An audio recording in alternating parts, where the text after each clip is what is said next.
Okay, it's 7 o'clock, and I'll call a regular meeting of the city council to order. Ask you to join me in a moment of silence, please.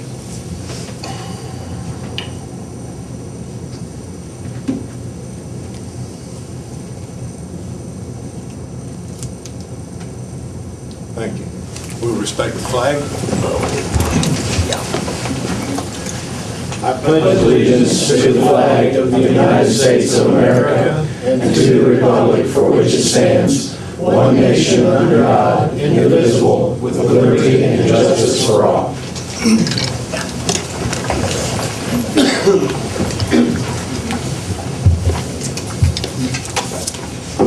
Sierra Warner and Leanne Richard.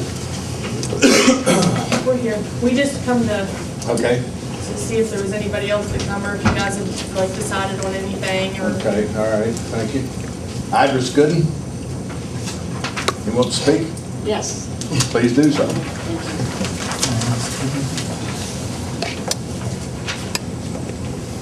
Mayor Davidson and City Council, I would like to most certainly applaud you for the recent ruling on the tobacco-free parks in Upshur County. I appreciate you doing that, and as a community member, living here in Upshur County, having lived here all my life, I appreciate being able to go to the parks now and for them to be tobacco-free.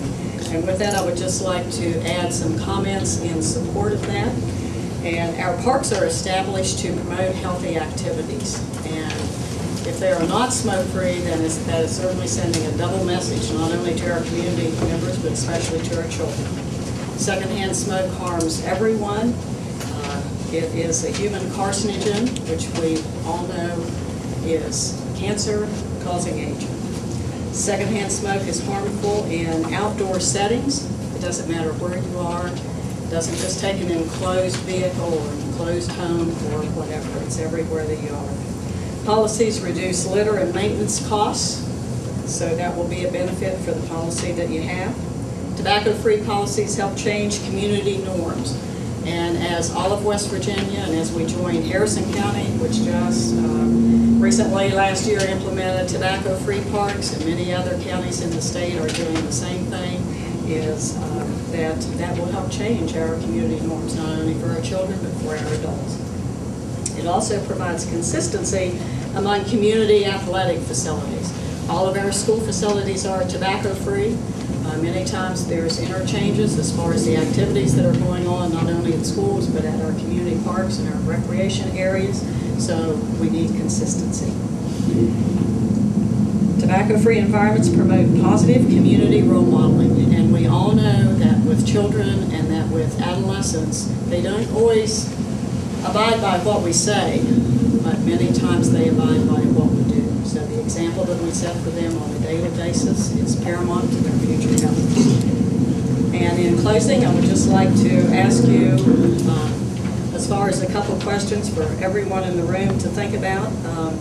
Are you okay with this? Are you okay with a coach that is chewing tobacco while coaching softball? Do you believe that that's okay?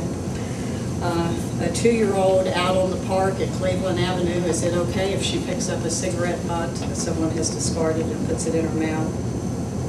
You've just finished a great workout at the gym and you walk out into a cloud of secondhand smoke. And ironically, that happened to me just yesterday evening. I was leaving the gym at Tennerton, and an employee of Wendling's came buzzing up through the parking lot while I was running, and the cigarette smoke came out the window, and it certainly was not a pleasant experience.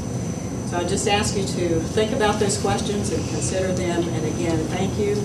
And thank you, Attorney McCauley, for all the work that you put into the research on it. And I trust that you will maintain tobacco-free parks in Upshur County. Idris, Thank you.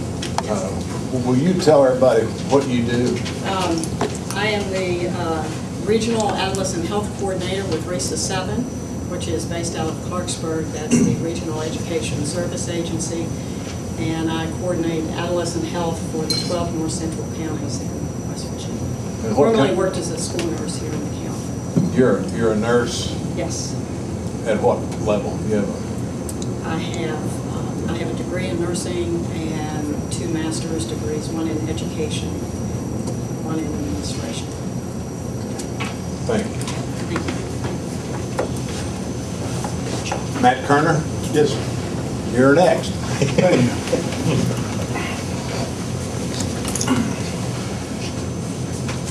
Thank the council for your time. I really wasn't planning on being here until maybe a half hour ago.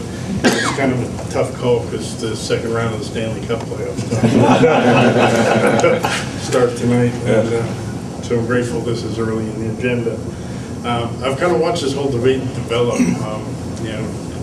here in person at a couple of the meetings, through talking to other community members, and kind of watching social media, which has kind of really become bizarre on some of the level of animosity that I've seen develop there. And two things really struck me through this whole process. I know there's a big push to asking you guys to kind of change your decision, and I'm hoping that you choose not to do that, that you are aware that there are community members who are, support your decision, even though they may not voice that support. And thinking about that, I remember reading something in school that, when I looked it up, because my memory's not so good today, it turns out that this year it's 500 years old. So, paragraph from the Prince from Machiavelli, 1513. And it ought to be remembered that there's nothing more difficult to take in hand, more perilous to conduct, or more uncertain in its success than to take the lead in the introduction of a new order of things. For the reformer has enemies and those who profit by the old order, and only lukewarm defenders in all those who would profit by the new order. This lukewarmness arising partly from fear of their adversaries, and partly from the incredulity of mankind who do not truly believe in anything new until they've had the actual experience of it. I think that's why we don't see more verbal support for you guys, is the people that benefit from it really don't fully understand the benefits. Unfortunately, you guys have had the foresight to see that, and I hope you stick to your guns. It's really a pretty simple decision, and I just alluded to it. Are kids better off to see people smoking or to not see people smoking? That's kind of how simple that decision is. It's a yes or no. It's not a matter of personal rights and all this other stuff that's been thrown up. What I've seen along those lines, I'm sure I think pretty much everybody up here is aware that I'm the director of Opportunity House and I work with addicts. And some of the vitriol and hostility directed toward council members about this is exactly what I see when working with addicts when you take the drug away. They get hostile, they get resentful, they will lash out at anything. I'm often called on to try to explain to non-addicts what it's like to be an addict. And the best analogy I've ever come up with is that is to explain that we all have cravings. And you're not aware that you're having a craving while it's being fulfilled. Right now, everybody in this room has a craving to breathe air. But because there's plenty of air in this room, you don't notice it. But if somebody came up behind you and put a bag over your head, you would instantly realize that you had a strong craving to breathe air, and you would do anything to get it. And I think that's why we're seeing the strong negative reaction from smokers, who until about 2 years ago I was one, is because you're threatening that addiction. And the addiction is causing that behavior, the lashing out. I'm just hoping that the council will recognize that and not backpedal and will stand firm in their decisions. It's not a matter of personal right. We do lots of things to shield children and other people from others' behavior, not because it's physically, not because just because of the secondhand smoke that I just alluded to, but we just know it's better for kids not to see that. We don't let people have sex in the park because we don't want kids to see that. So again, it's just a matter of is it better or worse for kids? And I think that the council sticking to your guns is what's best for kids. Thank you.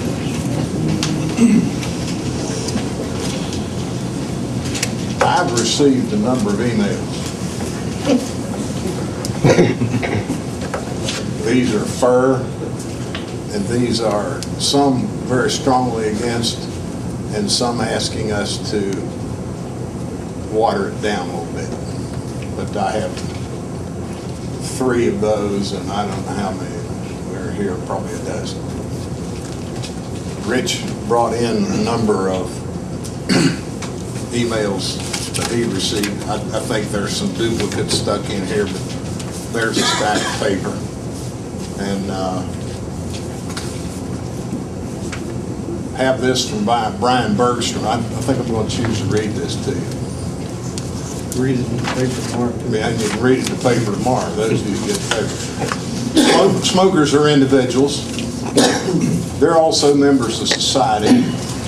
Their addiction to nicotine does not give them special rights, and it certainly does not make them free. If it did, there wouldn't be such a fuss over the city's new smoking ban in public parks. When we leave our homes, we agree to act in certain ways. We don't steal, we don't assault others, we don't blast loud music at midnight. Our government is tasked with establishing these guidelines for our society. Elected officials have a duty to ensure that public interactions meet certain standards of health and safety. The purpose of the city's tobacco ordinance is simple: to protect the health of our community by asking smokers to exercise their habit away from others. It does not infringe on your individual right to smoke. It just asks that you actually be an individual when you do it. It is straightforward, common sense ordinance, and it will make Buchanan a better place to live and visit. The ban has been in effect for less than 2 weeks. A grand total of 0 fines have been issued. Yet armed with ideological rhetoric and theoretical scenarios, a group of smokers has already asked council to revise or eliminate the measure. Those opposing the ban claim their stand is about freedom and personal choice, but in fact, it's just the opposite. It's about the addiction to a chemically laced 3-inch white stick that was designed and marketed over decades into becoming the most effective killing machine in America. If those who have spoken to council in opposition to the ordinance care so much about freedom of government, why do they not read the newspaper, watch the news, or regularly attend council meetings? Why were they silent over the months-long period when council debated the ban before its passage? Apparently, their apathy goes so far as their addiction. This is hardly groundbreaking stuff. For example, it's already illegal to drink alcoholic beverages in parks. Even though every argument proffered against the smoking ban, it infringes personal choice. Cigarettes are legal products. Would also apply to beer or wine. The tobacco ordinance gives police a tool, but not a mandate, to make Buchanan a safer, cleaner place for everyone to visit.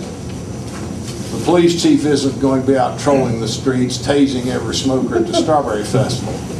But if there's a legitimate complaint, the ordinance gives police a legal means to resolve the situation. This is a good thing. What about a compromise? Designated smoking area and electronic cigarettes. In theory, those don't sound so bad, right? The reality is a little smokier. The ordinance already gives smokers plenty of places to light up, anywhere but parks. Walk down the street, smoke your cigarette, throw away your trash, and then walk back. Pretty simple. We don't need to take our beautiful new Jawbone Park and install a bunch of "smoke 'em if you got 'em" signs. Visitors would dig that. Besides, the old pavilion was essentially a designated smoking area, and we saw how it turned out. A dirty, litter-infested structure that drove people away from the park rather than to it. And e-cigs, I don't care how many hot pink e-cigs are out there, a bunch of them look pretty real. The first time I saw an e-cig in a restaurant, I was really snookered. To keep enforcement simple, it makes sense to include them in the ordinance.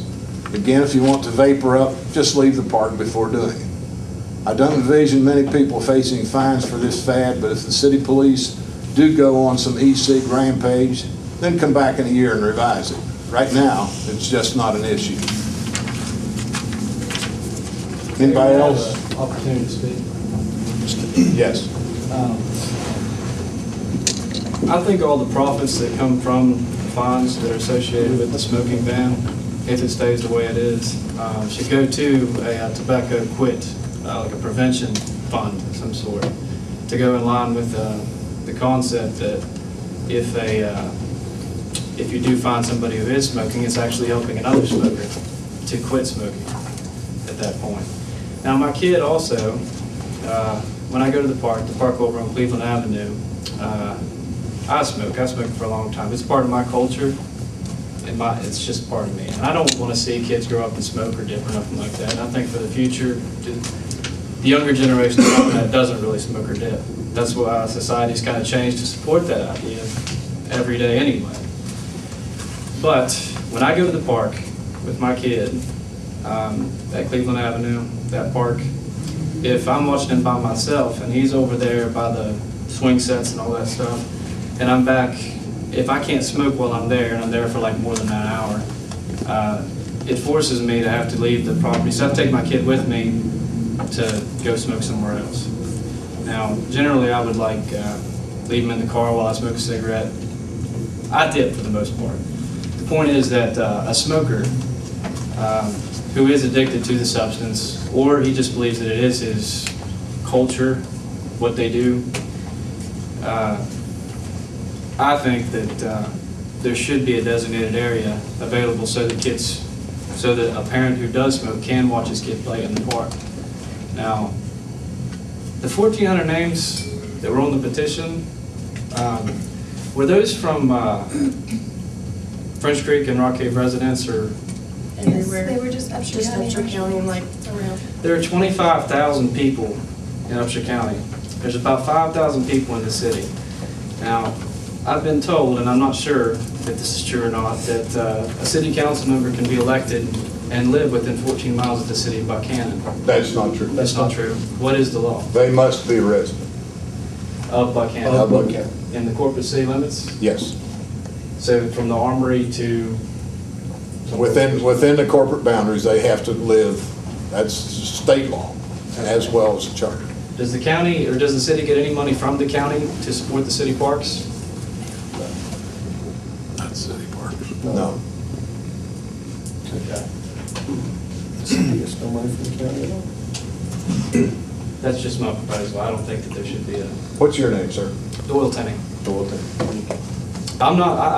Keep in mind, I'm not,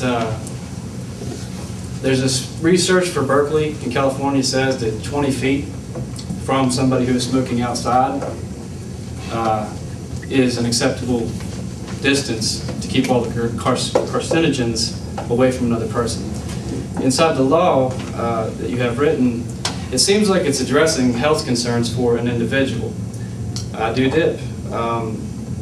Personally, I don't like, the idea that the city is involved inside my health, my personal health, because that relates to obesity and all kinds of things that could be brought up. And it's not yet, and it's not pertaining to a city park. I mean, it's not like a person could. But maybe it could. Maybe if you can't bring McDonald's into a city park as well, because it's something that can cause somebody to gain weight. I'm not entirely for this, but I believe the county does hold a part in what the city's decision is, because there's so many more of us to go to the city parks than city even.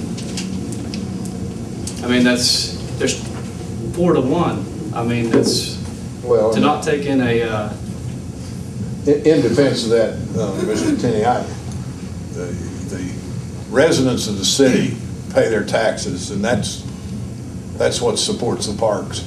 And we don't say nobody that lives outside the city can use the parks. The parks are open, but we are going to control what goes on in the parks. they are only voted upon by city members. That's correct. So the city parks only belong, or are able to be voted on upon the 5,000 residents that live in the city. That's correct. That's correct.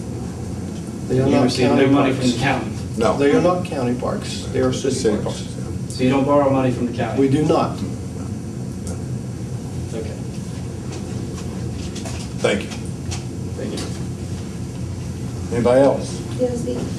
Yes. My name's Christina Pickens. I was here on the last council meeting about the smoking ban. I still do hold very firm that it is, I don't agree with smoking around the playground areas. I still do feel like we do need designated smoking areas because I've taken my daughter to the park. She is an adult now, and when she has children, I would like to be able to take my grandchildren to the parks. I take my nieces, my nephews to these parks. I don't go around the playground equipment because You don't need to stand next to the playground equipment with the children there. Same thing with the Strawberry Festival. You don't need to stand next to the rides, blow smoke on the children while they're there. They don't need that blown in their faces. We do need to respect their space. I don't throw my butts on the ground. You know, if a 2-year-old picks that butt up, we as parents need to watch what the children are doing and instruct them, don't pick that butt up. That's disgusting. We tell them not to pick up any piece of trash on the ground because we teach our children, that's nasty. Don't touch things on the ground.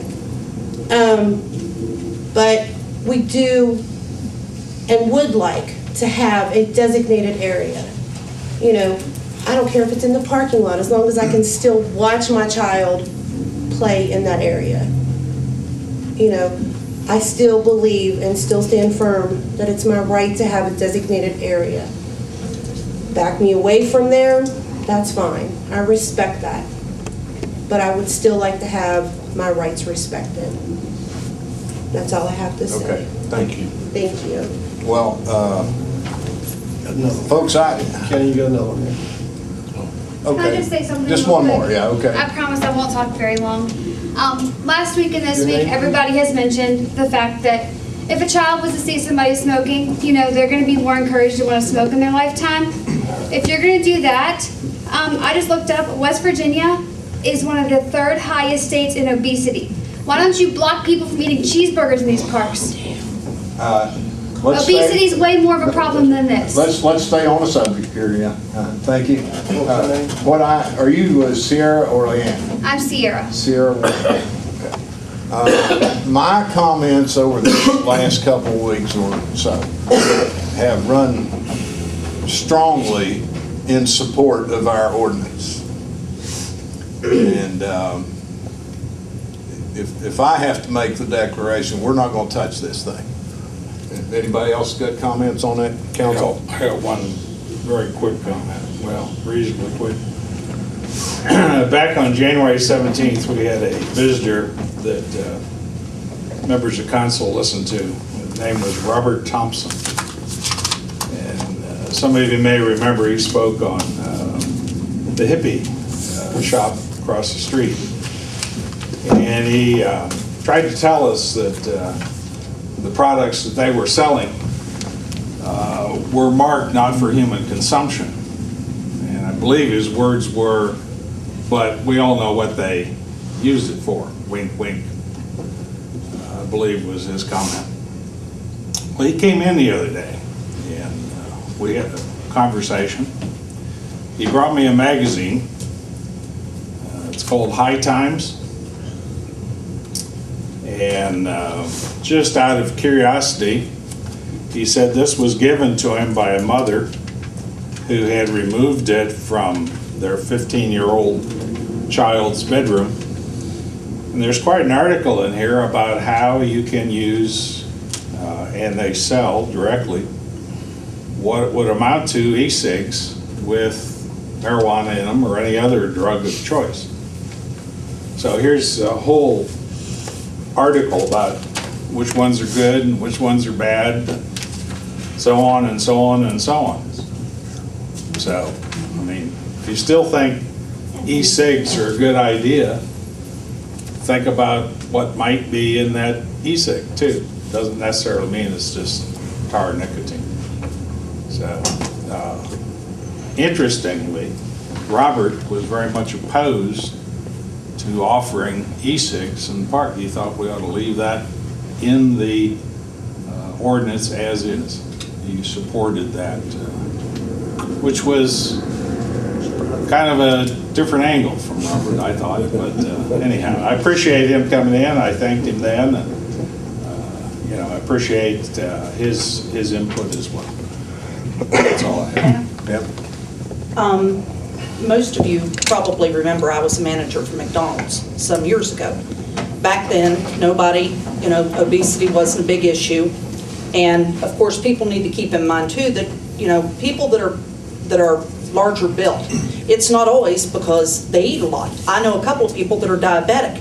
They watch their diet religiously, and yet they battle a weight problem. There are other people that are deathly thin that have the same issue. It just goes to the other extreme.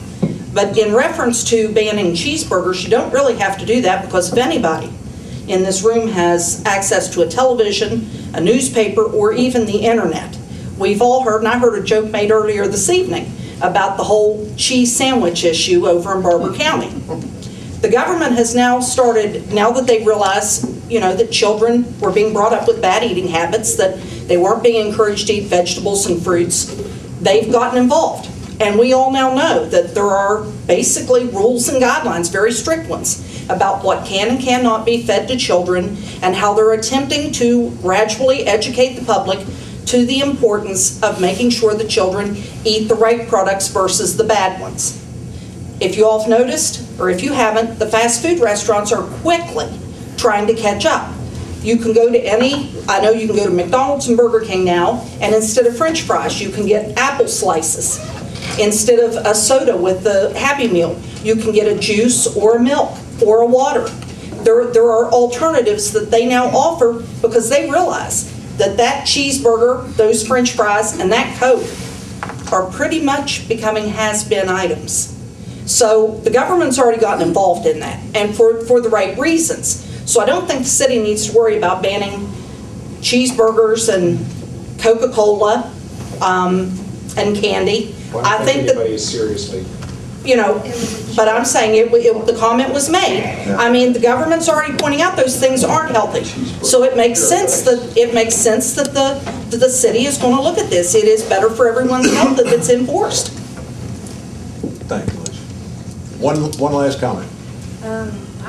do you have any proof that the e-cigs are harm to anybody? I mean, I've read a number of articles, and I'll be happy to share them. I researched it for the last 2 years because I didn't want to do something that was worse. Well, it's sometimes when you do research it, you tend to click on the article that highlights what you're looking for. But that aside, I don't. We don't need to talk about obesity or any these other things. We're here to what I said at the last meeting was we'll bring this up again, and if you want to wade in, here's your chance. And several people have waded in, and it is heavily in support of the ordinance as written. And I'm going to put an end to this unless a council member has something that they want to inject. Then we're going to move on. Department board reports. I'd like to inject something. Okay. Does that surprise anybody? Go, Bill. I think the letter that Brian Bergstrom wrote that you read a few minutes ago was extremely a lot of insight, and I appreciate Brian's letter. And I'm in support of the ordinance with I would just say a caveat. I think that it may be a little bit too expansive. I think it should be in all the parks. I think it should be in the public safety complex and the other city properties. But I still am not totally convinced that it should be including the streets of the city during festivals and parades and so forth. I don't have a strong opinion against that, but I think we're putting a little bit it's too expansive, and we may need to come back and look at that at some point in time. And I worry about the enforcement side of it. So We'll note that City Council has received a number of messages this week that's encouraged because of the ban at Strawberry Festival. So, there have been positive comments on that side to keep that ban enforced. I'd like to interject one thought too. I have no intention of doing anything except supporting what we've already passed. But let me say too that we could have gone ahead like some other West Virginia cities have done and implemented a citywide ban on cigarettes in all public places. We didn't do that. We just limited it to public parks. Now, we may in the future be considering something like some of the Wheeling and some of the other places have done, and implementing a citywide ban on smoking, which means that there would be no public smoking in the cities. We didn't do that. So I don't think we have infringed a heck of a lot on smokers' rights. I think we have helped the rights of those that don't smoke, and I stand 100% behind what we've already passed and stand right behind the mayor. Yeah. Okay, thank you all very much. Michael Doss, City Administrator. Mayor, I'm actually going to get out of my position sitting down and go in an upright position here. Okay. It's a little different. I just have two items for you tonight. One item for executive session. We go into executive session, but I wanted to give you, as mentioned at the previous council meeting, the April 30th financial report for general fund. I do want to note for the record that our total revenues year-to-date by the end of April were $3,052,835.08. And if you go to the very last page, our expenditures to date ending April 30th were $2,787,117.09, which is a positive net difference of revenues over expenditures for the year at $265,717.99. Back to the first page of the revenue summary, and again, if you want detailed breakdowns of all of the departments, please see me at the council. I will be happy to give those to you. But you'll start to notice a unique thing to the far right, back on the first page of your revenues. You'll notice that we met some of our revenue expectations as we had budgeted for the 12-13 fiscal year in several categories. Taxes, and I'm going to do this to kind of educate Mr. O'Neill as our council member. I talked to him before the meeting about trying to break some things down to bring him up to par on where we stand. When we're talking taxes, of course, we're talking property taxes, B&O taxes, hotel motel tax, and utilities. Fines and fees, those usually cover court costs, summons and citations. Licensing permits and franchise fees are just straight up business licensures, permits that are acquired, and again, franchise fees. The other fees under that section, we're talking about our public safety surcharge that we charge on everyone's utility bill for the payment of the debt of the public safety complex, as well as rents that we charge our three public utilities. Under health and safety, we're talking about our police and fire fees. That's where that's categorized under. Charges for service, those are basically they still mainly with our Stockard youth revenues that are brought in from all our programs at Stockard, contributions to Stockard from the Upshur County Commission and the Board of Education, as well as just some donation money as well. Grants, that's self-explanatory, federal and state grants, any contributions that we may receive. Intrafund contributions and charges are basically the Brushy Fork surcharge that we add as payment on the sewer line. And other revenues are basically gaming, video lottery, anything we do with street building, and just some miscellaneous revenue that we stick in there. Some of you may know that, some of you do not. But when you're looking at that and you're looking at that breakdown, that's kind of the definition of each one of those lines, because you do get a summation report with your financial report every month. And again, I want to reiterate, if you want a detailed expenditure revenue report, I'll be happy to supply that to you. Are there any questions about that before I move forward?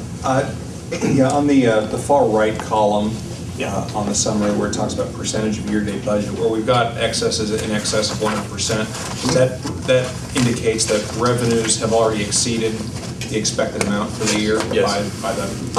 Tom, I have a tendency to kind of underproject revenues. Yeah. And then budget off of that. Yeah. That way, if we have to make any adjustments or anything, it gives us a really good fund balance at the end of the year. But it allows us the opportunity to do that early on. And it looks like maybe a couple like grants specifically, and is that health and safety? Yeah. Maybe that those projections have not. Yeah, and sometimes those grants, Tom, are grants that departments anticipate applying for. We have to go ahead and put that in the budget. Okay. For some reason, that grant may fall through, or that grant, we haven't received the funding for that yet because the project hasn't started. Okay. One that comes into mind is the Gateway East project we're getting ready to do. So that grant money is still kind of accounted for there, hasn't been received. Of course, not really much money's been expended from that either. So Right. kind of balance. Yeah, so it all comes out in the wash. Okay. All right. Thank you. I did tell Tom that I'm not trying to insult him or anything, but I want to bring him on board as much as possible. Ron made comments. I reminded Ron I gave him a packet when he first started. I'm still learning. The second item, council did ask me to briefly take a look at home rule, the topic of home rule. And you do have in your packet a section of a brief report I prepared just to kind of, if you will, get our feet wet with home rule, I'm going to play a role with Dave McCalling tonight, and maybe the role of the mayor in reading of the report. So please, your patience on this as we get started. You'll notice on the second page, the actual page of substance, the home rule summary. Briefly read this. In the United States, the legislative authority granted to local governments varies by state. In some states, known as home rule states, an amendment to the state constitution grants cities, municipalities, and/or counties the ability to pass laws to govern themselves as they see fit. This is so long as they obey state and federal constitutions, of course. In other states, such as West Virginia, only limited authority has been granted to local governments by passage of statutes in the state's legislature. In these states, a city or county must obtain permission from the state legislature if it wishes to pass a law or ordinance which is not specifically permitted under existing state legislation. In West Virginia, it's actually a little bit more stringent than that. Municipalities face challenges delivering service required by federal and state law or demanded by their constituents. Subsequently, municipalities in West Virginia are sometimes restrained by state statutes, policies, and rules that challenge their ability to carry out their duties and responsibilities in a cost-effective, efficient, and timely manner. Home rule in West Virginia, and I do not want to bore you with this legislation, but home rule was recently approved again and expanded in the state under Senate Bill 435. That's a breakdown under that section of Senate Bill 435. Basically, it lays out that class 1, 2, 3, or 4 municipalities can apply for home rule. And it also lays the powers of the home rule board. There's a home rule board. The composition of that board is fairly interesting. It involves a member of the AFL-CIO for whatever reason. I'm not really quite sure. There's really no member of a municipality that's on that board. Actually, I kind of know why the AFL-CIO is in there, but that's a whole other issue privately. But anyway, Home Rule 35 is under that section of Home Rule in West Virginia. And what I'll do throughout the rest of my presentation is really kind of go in and out of what was defined in Senate Bill 435. But let's move on to Home Rule for the City of Buchanan. That's really why we're all here and why I'm talking about this evening. A Home Rule for the City of Buchanan would provide the city and elected officials with the ability to chart their own course and how to operate and manage the municipality in areas such as finance, economic development, zoning, building, and even infrastructure. The issues uniquely associated with Buchanan and the composition of our community and its citizens is very different than other municipalities such as Morgantown, Martinsburg, Weirton, or Lewisburg, or any other municipality in the state of West Virginia, large or small. Yet we are all governed by the same rigid statutes and operational function limitations as prescribed by the West Virginia State Legislature in Charleston. Recently, again, the West Virginia State Legislature approved the continuation of the Municipal Home Rule Pilot Program. This includes not only the 4 original members. 4 original members are Huntington, Charleston, Bridgeport, and Wheeling, but is also adding an additional 16 municipalities. The expansion and continuation of the Municipal Home Rule Pilot Program will commence, it's important to note this date, will commence July 1st, 2014, and will conclude July 1st, 2019, 5 years. At which time the legislature will review the program for future consideration or termination of the Home Rule program. Local government is most responsive and responsible when it is closest to the people that it serves. The Municipal Home Rule Pilot Program will provide the City of Buchanan with the added responsibilities our city government level, which can produce positive changes in our efforts to improve the quality of life in our community. Home Rule authorizes local communities to control their own destiny and make government more responsive to voters. Home Rule is not an empowerment of government, but more about an empowerment of its citizens. The establishment of Home Rule lets a local municipality's citizens decide what is best for them and allows them to use the ballot box to answer yes or no as to whether the city is going in the right direction. The next subsequent sections within this report, and again, I just wanted to make it brief because we're just getting our feet wet with this. I'll go through a little bit of the process so you're all aware of what actually the process of being a home rule municipality in the state of West Virginia entails. Under submission, all municipalities interested in participating in the Home Rule Pilot Program shall submit a written plan or application on or before June 1st, 2014. This will go to the Home Rule Board stating in detail the following. This is what needs to be included in a written plan. The specific laws, acts, resolutions, policies, rules or regulations which prevent the municipality from carrying out its duties in the most cost-effective, efficient, and timely manner. It also must include the problems created by the laws, acts, resolutions, policies, rules, and regulations that are currently on the books. It must propose solutions to those problems, including all the proposed changes to ordinances, acts, resolutions, rules, and regulations. It's important to note that the specific municipal ordinance instituting the solution does not have to be included in the written plan.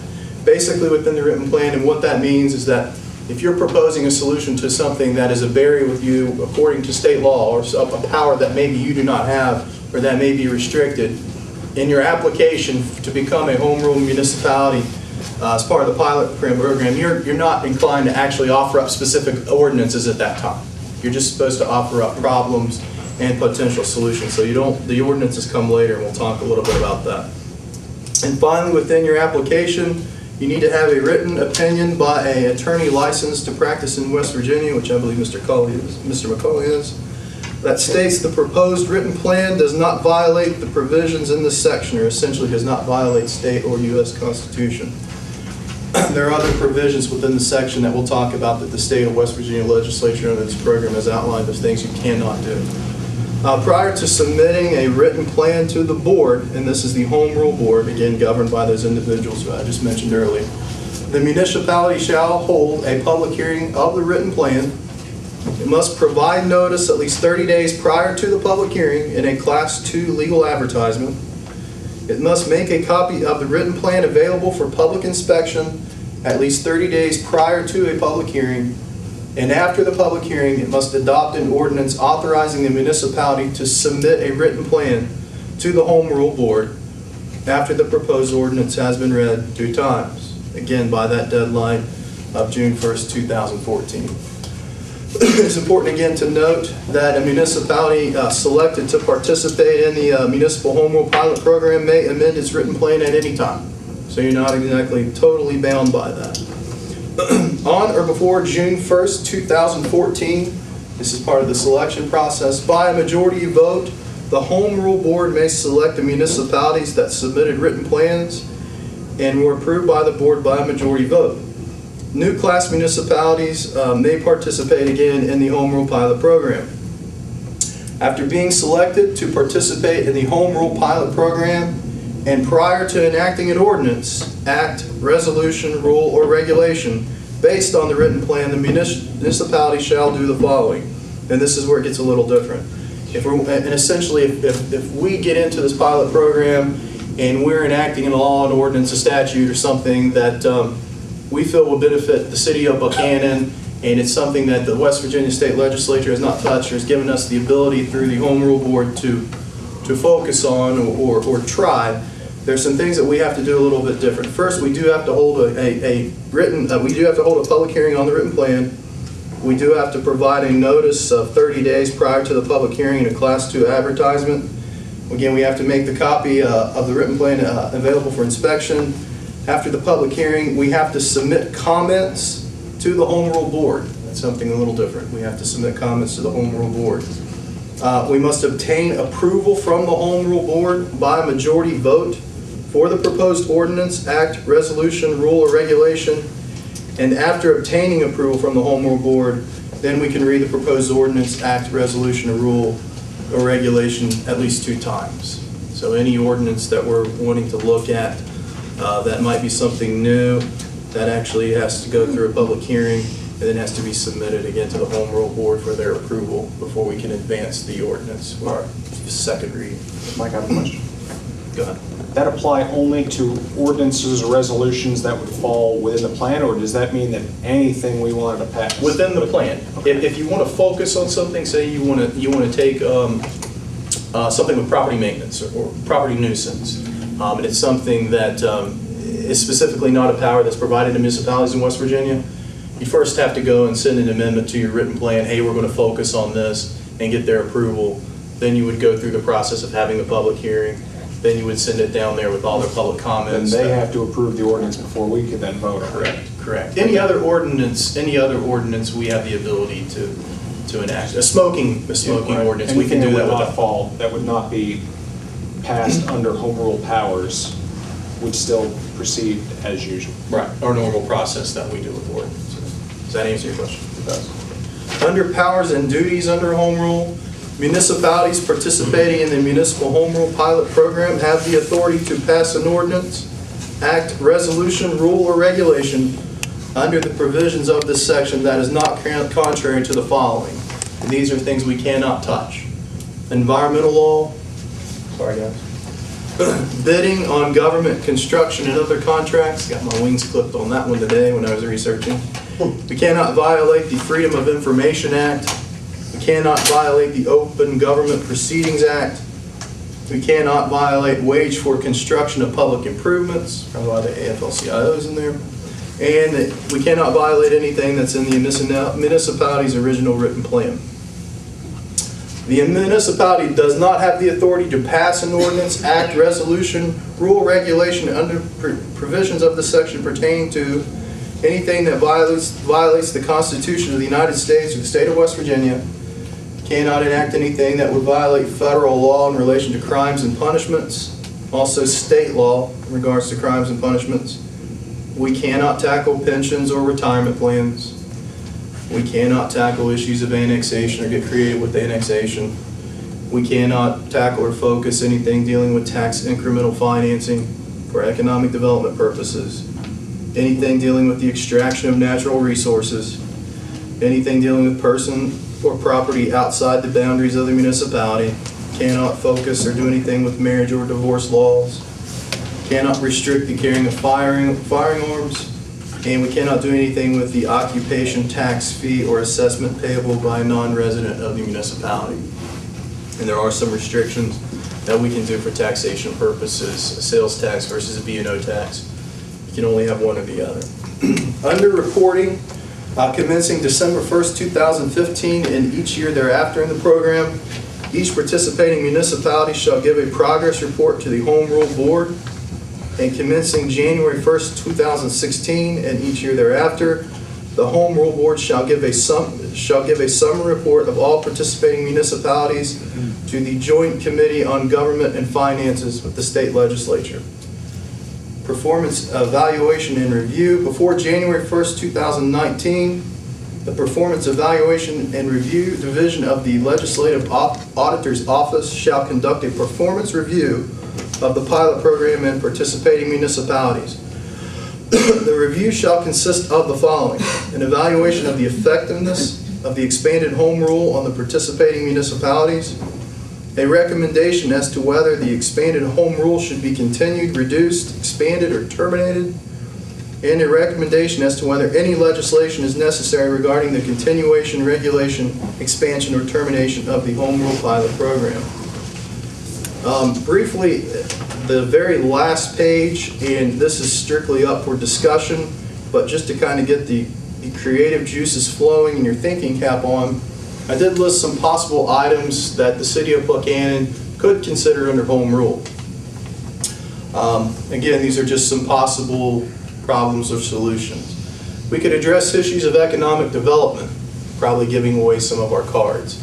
Under economic development, we could have the ability to provide potential municipal property tax abatement or credits for new or existing expanding commercial and or industrial businesses tied in relation to specific capital investments or employment.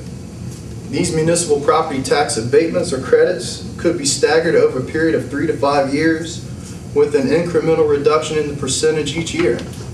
If permissible under home rule, this would give the city of Buchanan a competitive edge in providing economic development incentives to attract, retain, and expand businesses within the corporation limits while broadening financial investments and growing jobs within the community.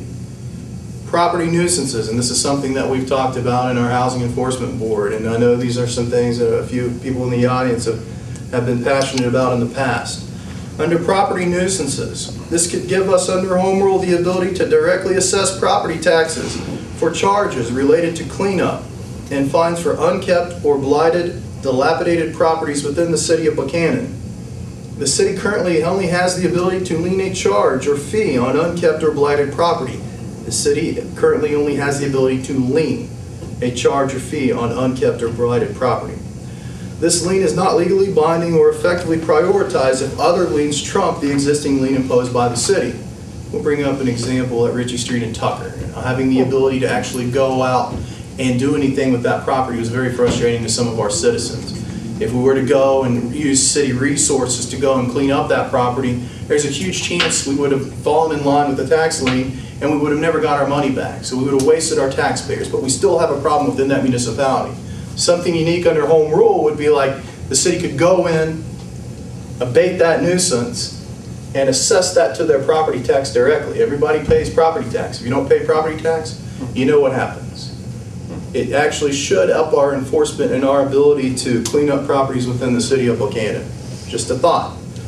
Under property management, under home rule, it could give us the ability to provide on-site citations and enforcement for unkept or blighted or dilapidated properties within the city of Buchanan. This would allow for stricter enforcement and the ability to immediately address some problematic properties, especially those with health and safety concerns, including but not limited to trash, rubbish, overgrown weeds and grass, junk or otherwise unlawfully situated motor vehicles, maintenance of vacant structures, windows, and broken glass. Under business licensure, this could give us the ability under home rule to restructure and change the fee schedule for existing business license. This would provide the city with a more efficient and effective method of charging and tracking city business license within the corporate limits.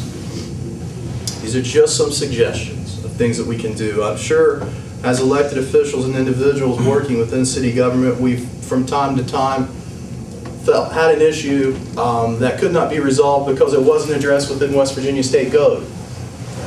I charge everyone putting their thinking caps on to think about things that we can put that would be unique to home rule and would really do something that would be benefit to us exclusively to the city of Buchanan, because there's a lot of issues out there that we run into that we're really restricted by West Virginia state law. Home rule will give us the opportunity to expand on that and chart our own course. In conclusion, the municipal home rule pilot program would have a positive impact on the operational functions of the city of Buchanan. The ability to enhance revenues, streamline processes, improve the community, and create potential marketable economic development opportunities only strengthens our resolve to represent the interests of the city of Buchanan. Home rule authorizes local communities to control their own destiny and make government more responsive to voters. Again, we talked about home rule empowerment. The city of Buchanan should continue to collect data and information about the municipal home rule pilot program and begin forming a home rule exploratory committee to determine the issues and solutions as it relates to the constrictions of West Virginia state statute and the state legislature. If the city council and the home rule exploratory committee both support the concept of home rule, then the city of Buchanan and its elected officials should strongly consider submitting a written plan to the home rule board by June 1st, 2014. Just a suggestion, but I think an exploratory committee of council, I don't expect any decisions or anything. I just wanted to get your feet wet. I'll be happy to get you more information. If we want to talk about anything specific, I think that's something that we can look in the exploratory or as a council can look into if you're wanting some cost-benefit analysis as it relates to sales tax versus B&O tax. Again, we're kind of restricted on some of the taxation things that we can do. I will be more than happy to do those calculations for you. Right now, it's just really raw. These are just suggestions. I think if done right, and I have a tendency to think Buchanan does things right, we do things right the first time. If we can find some really unique things in our niche within the home rule program, I think it's something that can really take off for us, and we could actually be an earmark for other municipalities within the state of West Virginia. And again, I'm all for operating things more efficiently and effective, and certainly at a costly and cost-benefit approach. So probably a lot of questions, or maybe not. If you want me to get any more information, again, you have a copy of my presentation here. I didn't want to bore you with the PowerPoint, but I'll be happy to answer any questions. Again, June 1st of next year, so we got some time. But we have a lot of time to think about it and a lot of time to do it right if we do go down that road of home rule. I'm a big advocate for it. When I worked in Ohio and Indiana, there were home rule states. So coming back home to West Virginia, there's some things. We were talking about property assessment here in the office. I just figured that was something that we did. We don't have that power here as we did in other states. And really having the ability, because Buchanan is a unique community, and we shouldn't really be, and I'm opinionating on this a little bit, we shouldn't be lumped under other municipalities because of the things that we do, because of our size, because of our location. So I think that this, if done right, gives us a really good opportunity to be a real beacon to other municipalities, especially municipalities of our size. I mean, Bridgeport, Wheeling, Huntington, Charleston are larger municipalities. To be a smaller municipality in rural central Appalachia, West Virginia. Well, I think as a unique municipality, as being the only one in Upshur County too, that offers us a unique situation we can have there too. One question about tax increment financing, TIFs. Reading all about that for the proposed baseball field and everything down in Monongalia County this year. The legislature currently is the only one that can authorize that, is that correct? Yes. Does that include anything besides property tax? Does that include sales tax and everything? No. Just property tax. If we had something that we needed to, a park or a youth center or anything like that, that we could implement a 0.5% sales tax in the city of Buchanan, would that be a possibility of doing that? It's a possibility. Under the home rule? Although the legislature in their revision of this to renew that, really came down, probably because of what the city of Huntington was doing, kind of having their cake and eating it too, if you will. Strictly said that basically if you have an existing B&O, you cannot have a sales tax. You kind of got to have one or the other. And there's some specific language. There's also language that came out of this about carrying firearms. There's a big upheaval towards the end of the session, but yes. You mentioned in the report that the plan cannot be amended once it's passed and approved by the Home Rule Board. Does that include the idea that every part of the plan has to eventually be enacted, or can we cast a wide net with the plan and then? Well, actually, it can't be amended. You just have to get approval through the board. Oh, I mean, if there's an issue that pops up that wasn't addressed in our initial written plan, it would take a public hearing, and then it would go through that process of getting down by the board. But it can be amended, yes. Based on your... May, I'm sorry, I thought, you said it may, I thought it said may not. Excellent presentation, Mike. Based on your preliminary research, is there any downside? I mean, it sounds like we wouldn't really be doing our jobs as more members not to go towards home rule. It sounds like it's very positive. The downside, Dave, to that is part public perception, because it kind of looks like a government as a power grab, essentially, and I think that's why you see some constrictions with the legislature. Now, I think having that opinion is not really far off. Home rule in the wrong hands can really destroy a municipality, in a sense, if you get crazy with fines or taxation and get creative with that. But the unique thing about that is council's making those decisions at the local level. If council decides to tax the heck out of their citizens, or fine or assess or do whatever to their citizens, they're probably not going to get reelected. So I mean, but that's where I'm talking about. The power comes back to the citizens. But it's Buchanan's own to chart its own destiny. If we want to go and we want to do something unique, or we want to increase a tax, or we want to put a sales tax, and those folks go to Western, they'll go to Elkins.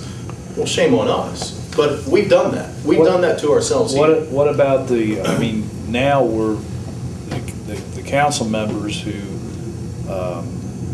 compensation is restricted by the state legislature. If you have home rule, do we have greater flexibility in respect to that? That's a good question. I think that's something we could put, if we're looking at our home rule program and our pilot application, we could look at, because I'm not seeing anything that really addresses compensation. Although ironically, Dave, and I hope you picked up on that, they won't let us touch retirement or retirement plans, of course, you know. That's probably one, I think several municipalities, Huntington, where I'm originally from, I'm sure they would probably jump on that. But, you know, I know some council members would probably be interested in that as well, but it restricts us from doing that. Well, I just want to say again that I think people that are currently employed by the city should be protected with their pension plans, but I do think long-term, one of the issues the state has are defined benefit plans. I think it's really created a lot of issues in other states, and it's, you know, it's something that I think long-term the state legislature has to take a really serious look at. I think, you know, involved with the municipal league, and I do want to say that any of you that go to the municipal league, they have a conference in Charleston in August, and they're actually going to put on a seminar on this. So anyone who's interested in that, I encourage you to attend it. I plan to attend as well. But again, I want to get back to it. I think in what I'm reading and all the debate that's went on, and God knows we've had a lot of that with the league supplying us information, because obviously the league had an interest in this. It kind of looks like the legislature doesn't want to give up some of that power, essentially, to municipalities. It's better to kind of babysit them and guard them so those municipalities don't go off and do very bad things. So I think that's why they monitor. And again, you know, there's that possibility. It depends. But we chart our own course. You all chart the course for the city of Buchanan. And I think, you know, smart council, I think we have the ability to do things like that and do some positive things. And if we can enhance our revenues with some of the things that would be afforded to us by home rule, we'd be silly not to explore that. If there's ways that we can do more things more cost effective in our operations, from my standpoint, from our guy's standpoint, we would be foolish not to look at that. And I know, you know, talking to the mayor, talking to Rich, in the 2 years that I've been here, I know we've fallen into some situations where, like, gosh, you know, state code prohibits us from doing it. What I need from you all, from department heads, from anyone, is when we have those moments, write it down. Because it's maybe something that could be applicable to home rule that we can put in our application. This is giving us a window to kind of go out of the nest a little bit on our own and explore some things. And I think when you look at opportunities, especially in the areas of economic development, especially in the areas of cleaning up properties, you know, and in the investments that we're doing in our streets, the investments we're doing in Jawbone, and the beautification aspect, the aesthetic aspect that we're doing within the city, I think having much more, and Dave, you said on the Housing Enforcement Board, and you know some of the issues that we have. I think the property assessment is kind of ugly as that sounds. Hey, you know, if you don't cut your grass or you don't do X, Y, or Z, you know, we can actually go and clean that up and affix that to your property tax. Now, that may not make it in the home rule program, but think about the enforcement, the ability we would have. We wouldn't be sticking on some of the stuff that we've been spending years and meetings, you know, talking about. You know, we can actually go and do that assessment. And if you don't pay your property tax, again, we all know what happens. Yeah, I'm actually not a board member of that. I'm a member of that board, but I go because I have an interest in it. Yeah, you're familiar. I mean, and it's been in front of council, so you know, we all know some of the situations. It's very frustrating. It's very frustrating. And it would help Rich out a lot. So what's the step here? I mean, is it to set up an exploratory committee? Because if that's the step, I'd like to volunteer to help with that effort. If you're comfortable, I think that would be the most plausible step to go, and it certainly is going to give us a lot of time to really create a nice, worthy, acceptable application down in Charleston. We probably need a timetable because you're required by June 1st of 2014. Well, that's not that far away when you really think about it. But what form would you envision for that exploratory committee? Well, all of council or some of council and some people from the community? I think my druthers about it, I would definitely have members of council. I would have members of our department heads as well, and maybe a few members of the community. And I actually have a tendency, and I'm all about getting collective groups together and different interests. But I think in this case, you all know the composition and you know how city government operates. These guys know how city government operates, and we know the constraints that maybe the day-to-day citizen may not know about. So I would advocate on the heavy side of that being more government elected officials and appointed officials, self-included, because we deal with that on a day-to-day basis, and we know the rigidity of some of the state code. and what it prohibits us from doing and not. But I think also, if we're talking economic development, we need to hear from those folks out in the business community and civic leaders as well. So, I mean, I guess from an exploratory standpoint of talking myself into just having a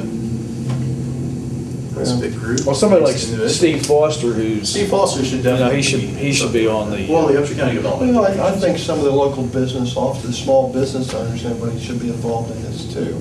County commission, get somebody from the chamber, get a representative from the chamber. And There may be actually opportunities that we may be able to do partnering with Upshur County. Kenny, Commission as well. Mayor, why don't you appoint next meeting, the meeting after that? Well, let's give some thought to what that composition should be. And press is picking up on this, and Channel 3 is seeing this, and folks understand what we're doing. If you, I'll say what I said at the last council meeting, if you feel like jumping in on something like this, let us know. And let's think about this a little bit, what this committee should be composed of, and how we would set up a time frame.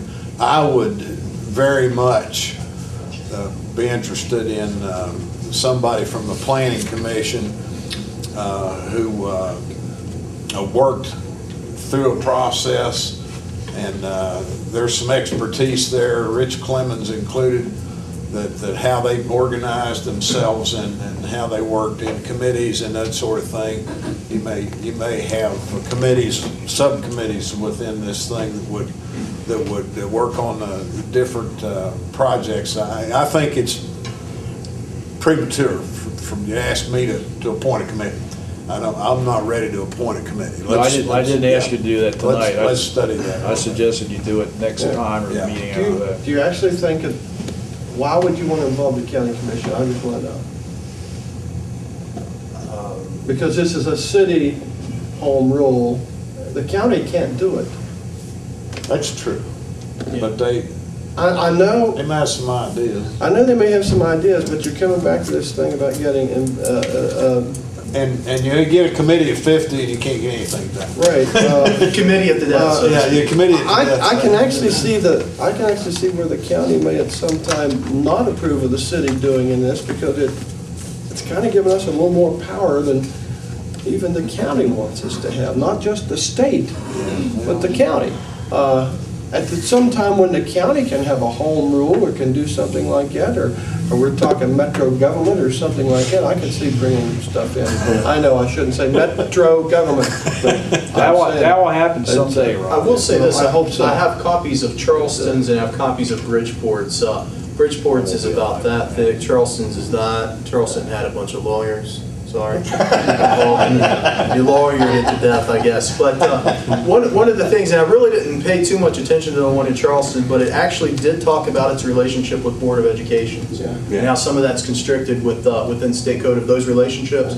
And I didn't look into it, but I'll be happy to take a look at it. I just wasn't sure, I'm trying to come up with some revolutionary ideas that'll make it stick, because probably what you're going to have is a lot of municipalities within this program are probably just going to follow the suit of Wheeling. They're going to follow the suit of Huntington or Charleston, and that's fine. But I want Buchanan to be unique. We're a unique community, and it'd be nice for people to call us and say, hey, how's that property assessment doing? Or hey, how's that economic development incentive doing? And we can share that information, and we can share testimony down in Charleston, and it may be something unique that Buchanan kind of I like people calling us to see how we're doing things. We're getting used to that with Create Buchanan now, and it's a good feeling when they call and say, hey, you guys are doing this. And I'd like to see it happen with the city too. But I mean, it's basically just a clean chart, and we can do whatever we want to within some certain parameters as discussed this evening and in the presentation. I encourage you, again, I kind of read fast a little bit, to look over that again. And again, if you need any specific information, I'll be happy to get that for you. I didn't want to do anything with the cost benefit analysis at this time because we're not really talking specifics yet. But I think as we go through an exploratory committee and as that committee and council start to discuss this and with the application, certainly those analyses can be done. No problem doing those. But it's just a clean slate, and we have some possibilities to do some really unique things, I think, within the city. Michael, that's good. What else you got? Anything? Good job. I don't know what to talk about later on, but that's all I have. Okay. You earned your dollars. Thanks. All right. Well, I do have one other comment. The good financial report, Michael, and again, I'll just throw out at the end of the fiscal year, beginning of next fiscal year, I want to take another look at paying off some of our higher debt interest. I anticipate we'll have some good discussions, some positive discussions with our fund. Well, I appreciate your openness regarding when I give you a call. You haven't called me in a while. So No, we need to talk. Yeah. All right. I won't forget. Police Chief Matt Gregory. Obviously, with Strawberry Festival upon us, we're quite busy gearing up for the weekend's events. Just had a staff meeting tonight and discussed all the things that are coming upon us. Really no major changes this year. We did receive assistance from the state police on Friday night and Saturday, and we're looking at upwards of about 20 troopers coming to town to assist with the traffic control and downtown activities. In addition to that, we're always fortunate to have a good working relationship with the Sheriff's Department, and the Sheriff has been very willing to extend his resources to us. Beginning just this past weekend with the Horse and Carriage Parade, they were instrumental in helping us cover the traffic details, and really all throughout the week as well. So that will be going on. Really the only thing really to announce as far as changes goes, in conversations with the Strawberry Festival Committee, typically the vehicles on Main Street, and this is specifically for Saturday, they are moved about 30, 40, 45 minutes in advance of the parade to clear the parade route. The streets will begin to be shut down at 11, and that's nothing new. That's historic for Saturday for the Strawberry Run, and then the Antique Car Parade, and then the Grand Future Parade after that. However, just to kind of get a little bit of a jump on things, they are going to begin to move cars off Main Street at 8 a.m. This Saturday, so I can get word out if we could. They do have signage. They're going to start putting signage up tomorrow, talking about prohibited times during Thursday, Friday, and Saturday events downtown, so they will have that signed. And I have instructed my officers who are coming off the midnight shift Saturday morning and coming on the day shift at that time, just to work with them as much as possible to make sure that we see that done. Really, that's the only thing to announce on Strawberry Festival. It's going to be very busy. Variety of details. We do try to be downtown as much as possible on foot during the street parties, and try to be a visible presence around the carnival area and the park area, as necessary. And then, beyond that, the only other thing to report on tonight is, unfortunately, we have had to extend our application deadline for the vacancy that we have in the police department. I've never seen this happen before, but the written test was given, when was it, Rich? Was it last Wednesday? Last Wednesday? Yeah. And it wiped out all but one person on the list. So we have to go back to the drawing board. We had an emergency meeting of the Police Civil Service Commission, and we are retaking applications until May 28th, close of business on May 28th, and we'll be going through the testing process again through the month of June. We kind of had to expedite the testing process a little bit because the deadline for the August Police Academy, deadline to have the paperwork in for that was July 26th. And if we didn't meet that deadline, we wouldn't be able to get a police officer into the academy until January of 2014. So we're still going to be able to, barring any more snags in the testing process, we still should be able to make that application deadline. Are other municipalities experiencing that kind of? They are. I've had conversations with a variety of police chiefs, and the problem really is twofold. The first problem is getting a good enough applicant pool to begin with, getting enough people to apply. We've been in situations before where we've had, me personally, always like to see the applications at least be in double digits, and that's just simply because you're going to see a large reduction of the applicant pool through the physical agility test and the written test, just historically speaking. So, you know, I like to see it at least be in double digits because I know it's going to be at least half that. In this case, a lot more.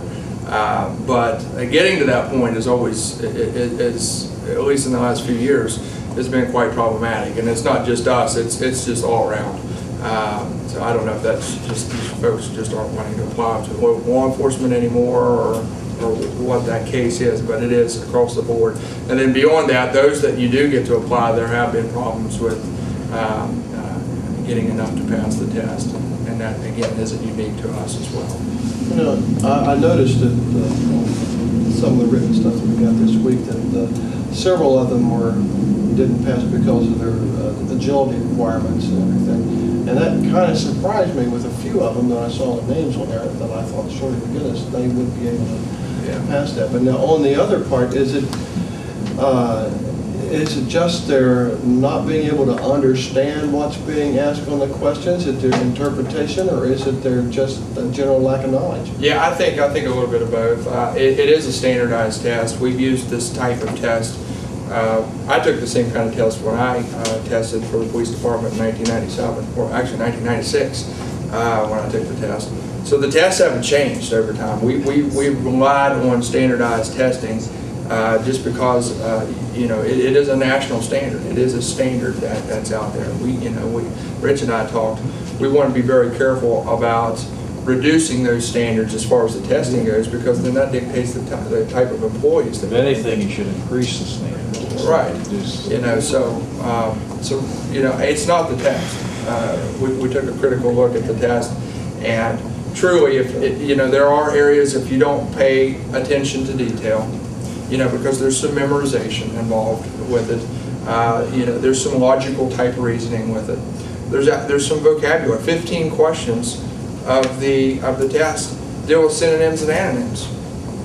So, you know, if you're not a well-read person, you're going to have trouble with that. You know, Matt, we had a meeting, I forget, it was for the Development Authority, a planning session, and Professor Clemens made the comment that the lack of preparation from high school students going into colleges was just really, remember that, Rich, that you made the comment that it's gone downhill. It was just mind-boggling. 42 years of teaching, I'll tell you, the students today don't have the drive, or the ability, or the background. They can't read. And you know, I can relate to that as well. Teaching criminal justice on the college level for several years. You know, I've had so many situations where students just want to be spoon-fed. They're offended if you don't give them a study guide. I think you actually ask them that to read. I think a lot has to do with social media. Everybody wants instantaneous information rather than read something. It's a societal issue that I think Dennis Cordes told me that eventually the human race will evolve to the point where it'll be a head and a couple of thumbs. Matt, what's the minimum and maximum age on that? The minimum is 18, maximum is age 40 now. It used to be 35 in the legislature in the Does it last have to couple be years. 18 by a certain? 18 by the time of application. Oh, okay. The other thing we noticed in that process is we went back through the minutes and looked at all the test scores, which has essentially been the exact same kind of exam. And we didn't plot them, but you can just by reading through them, you can see a progressive decline in 20, 30 years that are in that book of exam scores. Both in terms of test scores and number of applicants. The dumbing down of America. Yeah. So that's the boat we're in. You know, hopefully it will remedy itself. You know, I'd like to think that I'm an idealist and think positive. and see that this will come through by July. But that's all I have. There is another item under your strategic issues that I'll be prepared to discuss. But as far as my report, that's all I have unless there are questions. Matt, I saw the National Transportation Board is recommending that DUI for all states go to .05. I saw that, yeah, that's interesting. I know there was some resistance to the .08 standard a few years ago, and I know some of the, I guess part of the push to get that passed through state legislatures was the threatening of withholding federal money for grants or projects or whatever. So if that would be the case, that may very well end up being the same result. Well, they're saying statistically, when it went down from, I think it was 1.0 to .08 in a lot of the states, that there was a marked decrease in the killing and maiming of people from drunk drivers. Yeah. And that they think there will be another fairly significant decrease that they go from .08 to .05. They called it buzz driving rather than drunken driving. Right. We can pass an ordinance. Any questions? More for Matt? Thank you, Matt. Sam Ludlow, City Engineer.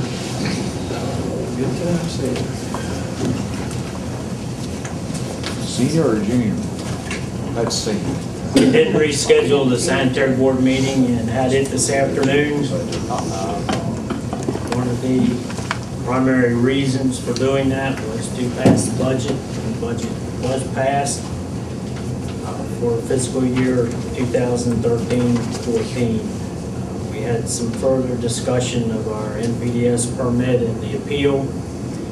Our expert, Clyde Wilbur, continues to work on the oxygen demand parameters, which was one of the two primary issues with our appeal. He actually has provided a report, assessment, evaluation of the DEP analysis, and we have scheduled a meeting with DEP in early June to talk to them about his assessment. If they would agree with what he is providing and would agree to make a permit modification, that would conclude our efforts under the appeal. We also talked about a couple of the compliance plans that we've been required to do under our new permit, one relative to the copper concentration in our discharge, and another in regard to our whole effluent toxicity testing, where they grow the minnows and water fleas. The copper was already addressed in the agreement on the appeal, and our report indicated to DEP that we felt that that issue was settled. And we just concluded another whole effluent toxicity test, and for the fourth time in a row, these are quarterly tests. We had a successful test, so we don't seem to be having too much of an issue. We talked about the Weston Road project, and we hired Potesta Consulting Engineers to assist us with that project. They visited here a few weeks ago, and we walked the job area. And that raised a couple of questions that we've been working to address. We've also met with a couple of the primary players, and just to let them know what we were planning to do and to make sure that they were on board with our plans. Reported on attending a class. One of the topics was the new operator regulations. Those operator regulations have been in effect for 8 or 9 months, I believe. But it was interesting. We have 2 certified operators with the sewer department, me and the chief operator at the plant, Phil Jenkins. We're both class. Don't have a backup. We have to have both. We have to have 2 certified operators. We continue to work on Pocahontas Street, the storm sewer project. We've actually laid all the mainline pipeline on Pocahontas Street, set the final junction box today. It's in the ground in place. We have to make a couple of connections at Marion Street and a couple of other drop inlets along the street. And then we have some work to do on Fayette as part of this project.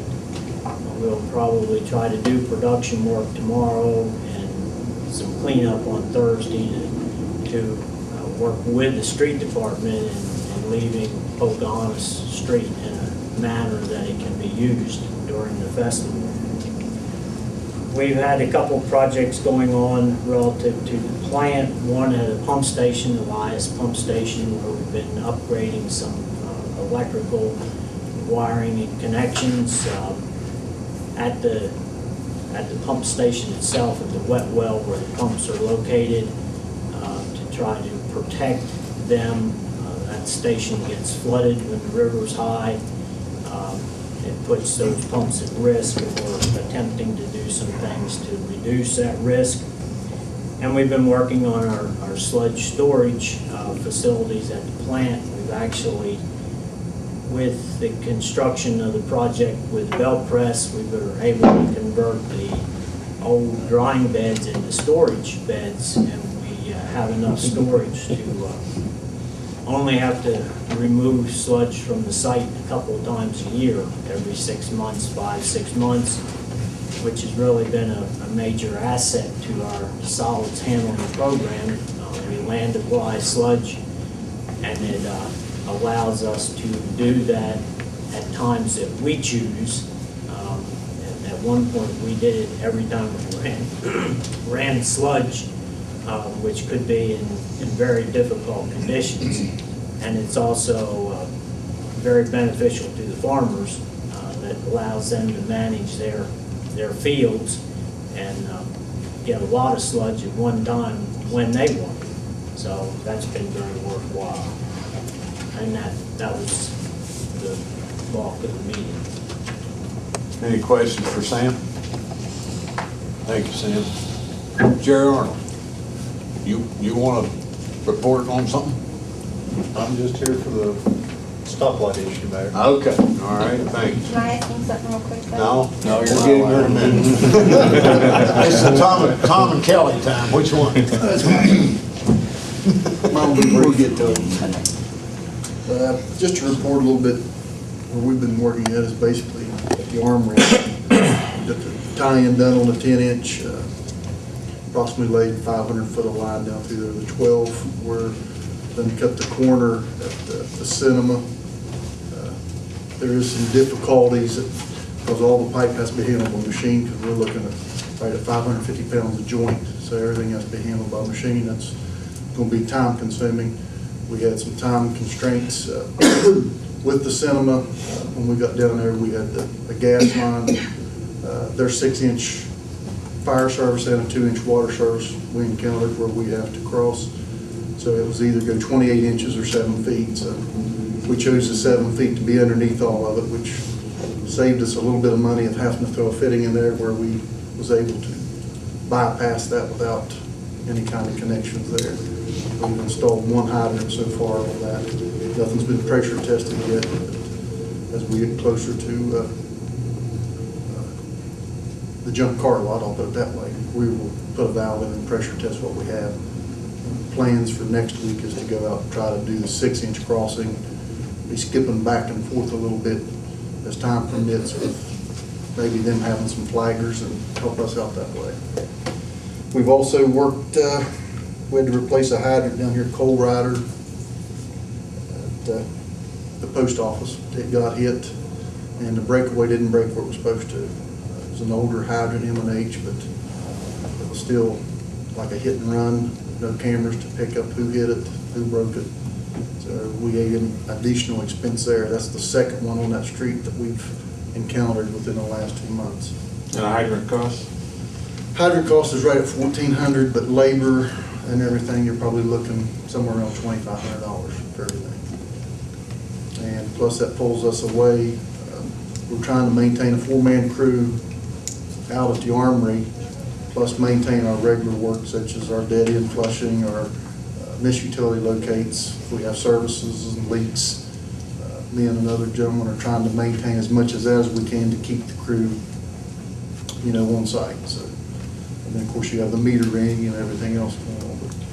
But it's going well out there. I mean, the guys are working real well on it.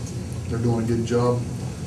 Try to keep everything compacted and looking nice, and that's hard to do when you're dealing with a lot of traffic, such as cars coming down through there that's on the back of tractors and trailers, and they like to make wide turns through what you just cleaned up. So you have to use some fencing and some strategies to keep that from happening. To go on, a couple employees on the distribution side take some training at Nutter Fort. I think one of the same guys took the same training over there. It's flagger training. I know it doesn't sound too appealing, and everybody thinks that there's not much to do with the flagger training, but state requires you to be certified when you flag. So we're sending as many employees as we can at a time. From Tom's side, to report, Jay Holland had brought a structural engineer to check the set basins to see where we're at, if it's worth repairing or what we need to do. And Tom's awaiting that report to see what come out of it. And other than that, it's just basically the normal stuff that we've been doing, services. And then hydrant flushing is complete. You don't have to worry about the water being dirty. If it's dirty, then we need to know about it so we can see what's going on. That's all I have. Questions for Kelly? Good job, Kelly. Yes. Who you want to ask questions? Jerry, had a question. The sidewalk that's on Madison Street, is that going to be continued at any point? Yes, it will be, Pam. I don't have a timeline for that. Okay. Because of the East Main project. Okay. Depends a lot of our other work depends on when that notice to proceed comes through, because then we are on the clock. It starts ticking on that project right then and there, and we have to move on that to keep funding. So, I'd like to tell you in the next month, yeah, we'll have that completed, but I can tell you that, but I'll lie to you. But it is on the plan for the... Yes, that'll be completed. Okay. That's it. David Colley. All kinds of updates, Mayor. I'll try to be brief and not read as much as Mr. Doss did tonight. Thank you. The Hissom suit, which is still pending, there's actually a planning teleconference tomorrow. Jeff Zerbach with Bush Thompson is actually in Charleston, going to participate on our behalf with that, and I've been asked to join them telephonically. I do have some update for you. You have an executive session on your agenda that we can get into some of the other details about that current litigation then. We've been a bit flummoxed with the Armory lease. 12 days ago during your last meeting, I think that Mr. Doss and I would have certainly anticipated that we would have a fully executed lease agreement as part of your packet this evening. The holdup is now attributed to the State Attorney General. They are reviewing the lease agreement that we took 6 months to finally negotiate and get the thumbs up from the State Armory folks. I would also mention to council that the USDA has asked for a copy of the almost fully executed lease agreement. So there are attorneys at the state and federal level reviewing what the Armory Board and the city has entered into. I'm not anticipating any problems, but until you do get those signatures and thumbs up from everybody, there's always, you're always in some peril as to whether everything is going to be okay by those agencies. So stay tuned, as they say. One of the main things I want to take up with you tonight, I took the liberty of taking the Huntington ordinance, and I would guess that this proposed ordinance 375 that is just a draft for you to study between now and your next meeting in June, probably half, 50% of it is the Huntington ordinance. The other 50% is stuff that I stole from other people or some things that I just interjected on my own. So if I could just go over it relatively quickly with you, some things to look for. This will be ordinance number 375 of the City of Buchanan. And ordinance 1, prohibiting the storage, collection, parking, leaving, depositing, maintaining, reserving, putting aside for future use, permitting or allowing to remain on any porch, balcony, roof, patio, or yard, other than in a completely enclosed building or structure, certain materials, including but not limited to junk, rubbish, clutter, litter, debris, lumber, and building materials, and upholstered furniture, mattresses, materials, and other similar products not normally intended, designed, built, or manufactured for outside use within or upon any property situated within any residentially zoned district within the corporate limits of the City of Buchanan. And 2, establishing penalties for persons violating the provisions of this ordinance. I'm not going to read all the whereases, but the first 3 are really, I think, speak to what Buchanan is largely about. And I'll try to read with enthusiasm, unlike Mr. Doss's presentation. Whereas the Council of the City of Buchanan historically has been progressive and proactive in promoting the general health, safety, welfare, and positive appearance and aesthetic appeal of the Buchanan community through enactment of several ordinances, including but not limited to Buchanan's comprehensive zoning, housing enforcement, and abandoned and junk car ordinances. And whereas notwithstanding the city's efforts, certain residential property owners have continued to engage in activities and conduct that the council determines to be detrimental and obstructive to the general health, safety, welfare, and positive appearance and aesthetic appeal of their neighborhoods, and further depreciating the value of their own property as well as surrounding properties. And whereas those activities and conduct that the City Council deems to be detrimental and obstructive to the general health, safety, welfare, and positive appearance and aesthetic appeal of residential neighborhoods, and further depreciating the value of property, include the storage, collection, parking, leaving, depositing, maintaining, reserving, putting aside for future use, permitting or allowing to remain on any porch, balcony, roof, patio, or yard, other than in a completely enclosed building or structure, certain materials, including but not limited to junk, rubbish, clutter, litter, debris, lumber, and other building materials. And further, I think Huntington must have stolen this from Morgantown, although I don't think the Marshall folks have ever had cause to celebrate burning a couch for anything. Put that in there for Mr. Doss. And further, upholstered furniture, mattresses, materials, and other similar products not normally intended, described, built, or manufactured for outside use. And then is the litany of Chapter 8, Article 12, Section 5 provisions that you have seen in so many other ordinances that we've offered up to you in the past. Generally addresses looking after the public safety and fire prevention and all of those good things. Article 1, title of ordinance, this ordinance shall be known as the City of Buchanan's, just like the Huntington ordinance, junk storage ordinance. Article 2, various findings of council that essentially track the whereas paragraphs that I read a little bit ago. The definitions, I stole and embellished a bit from the City of Huntington. Enclosed porch, deck, patio, or balcony is defined. Front yard is established as to what we mean by that. Open storage, owner, person, yard are all defined. And then we get to the crux of things, the prohibited acts, the exclusions, and how this thing would be enforced. The prohibited acts.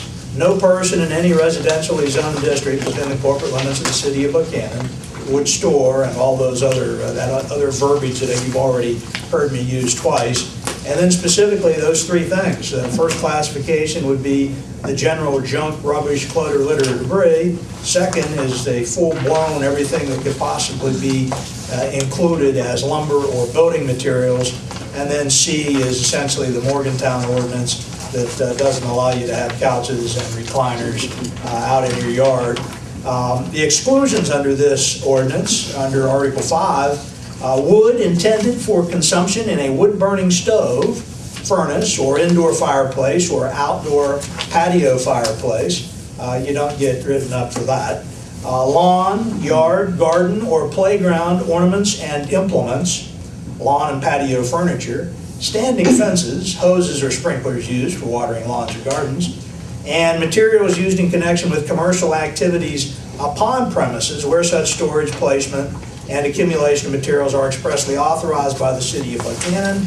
And then G is an important exception to construction materials and equipment used for the construction, renovation, or raising of a building located upon the premises.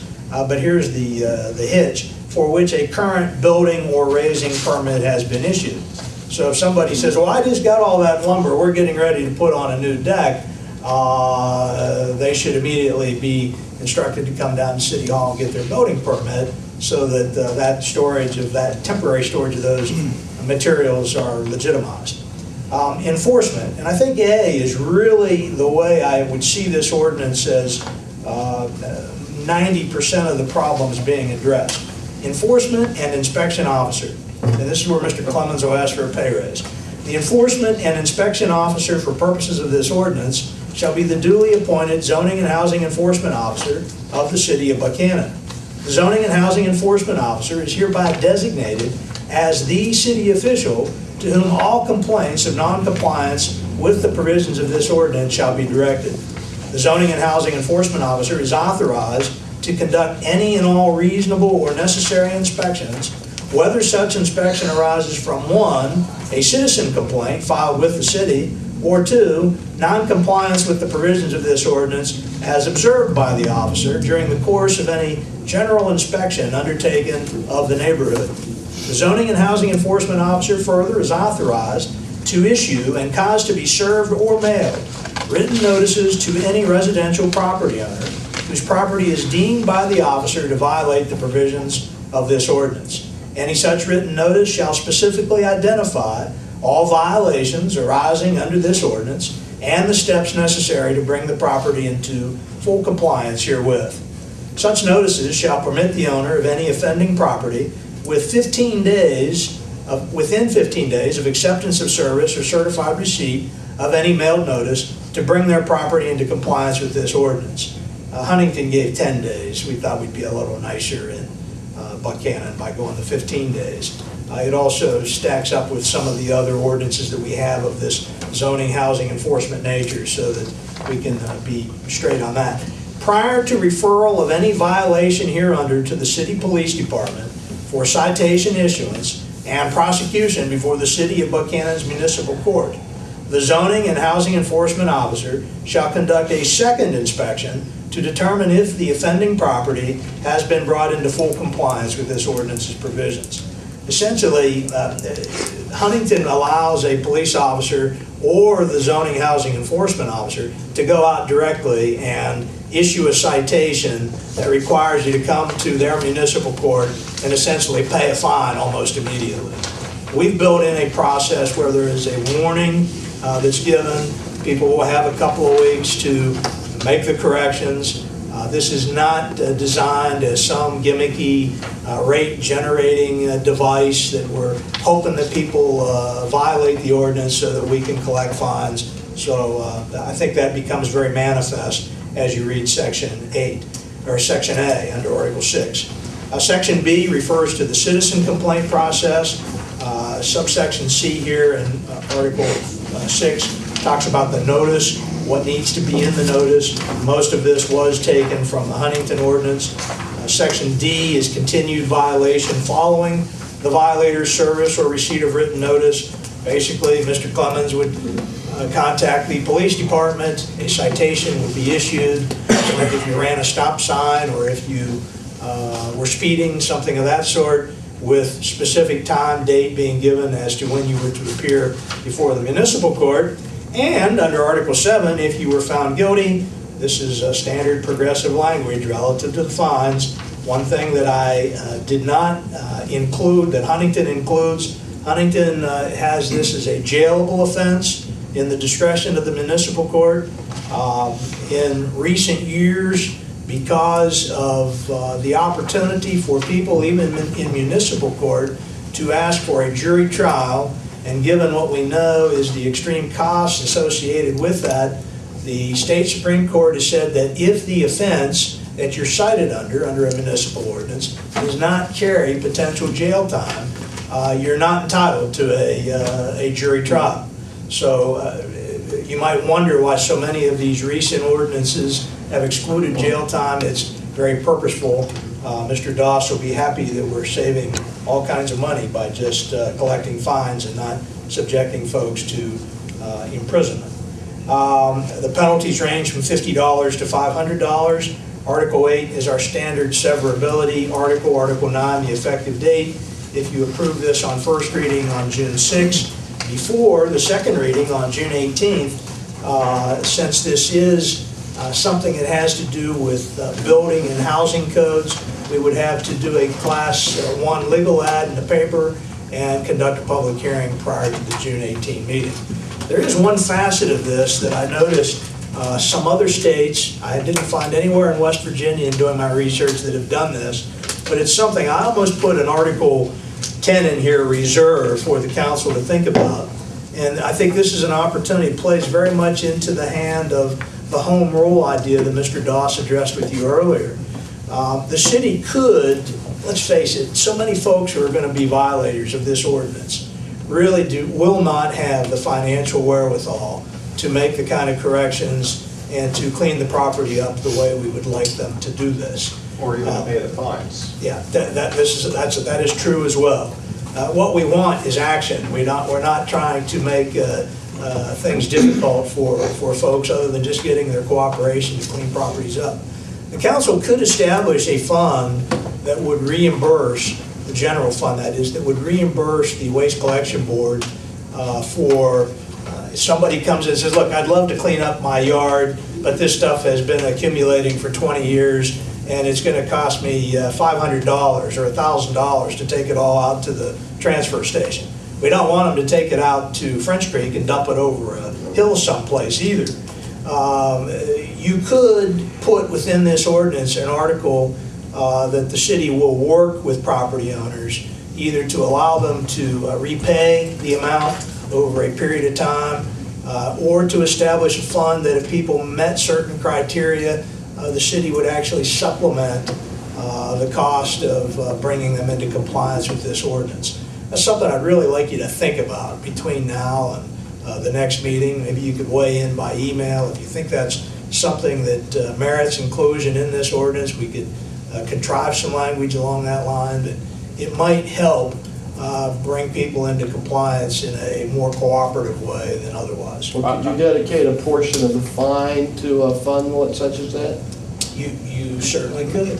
That's a good thought. Somebody mentioned earlier this evening with the smoking fines, that's something you could do. Yeah. I think that's reasonable, David, and especially if, we have to have the city employees come do pickups of large debris and so forth. Of course, they do that now, you call them, but some people may not be able to afford it. All they gotta do is get it up to the curb, Yep. for the most part.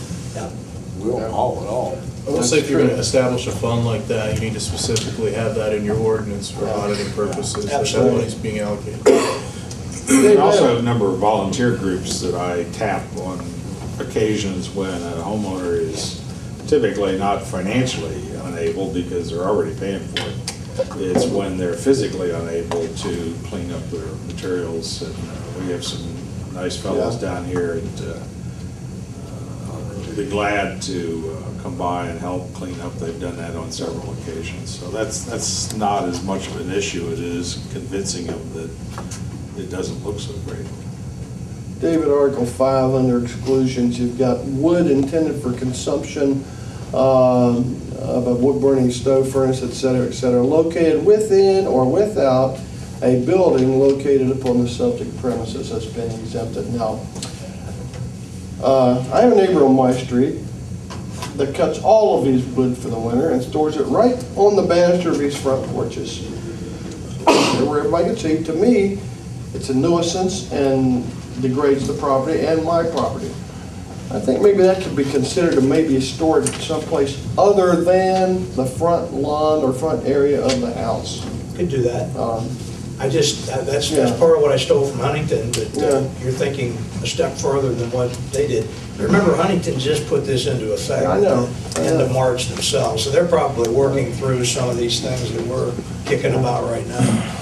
But yeah, we could change that We to could store it on the back or the side or any place, but that's... by your garage or Yeah, something. you know. Yeah, sure.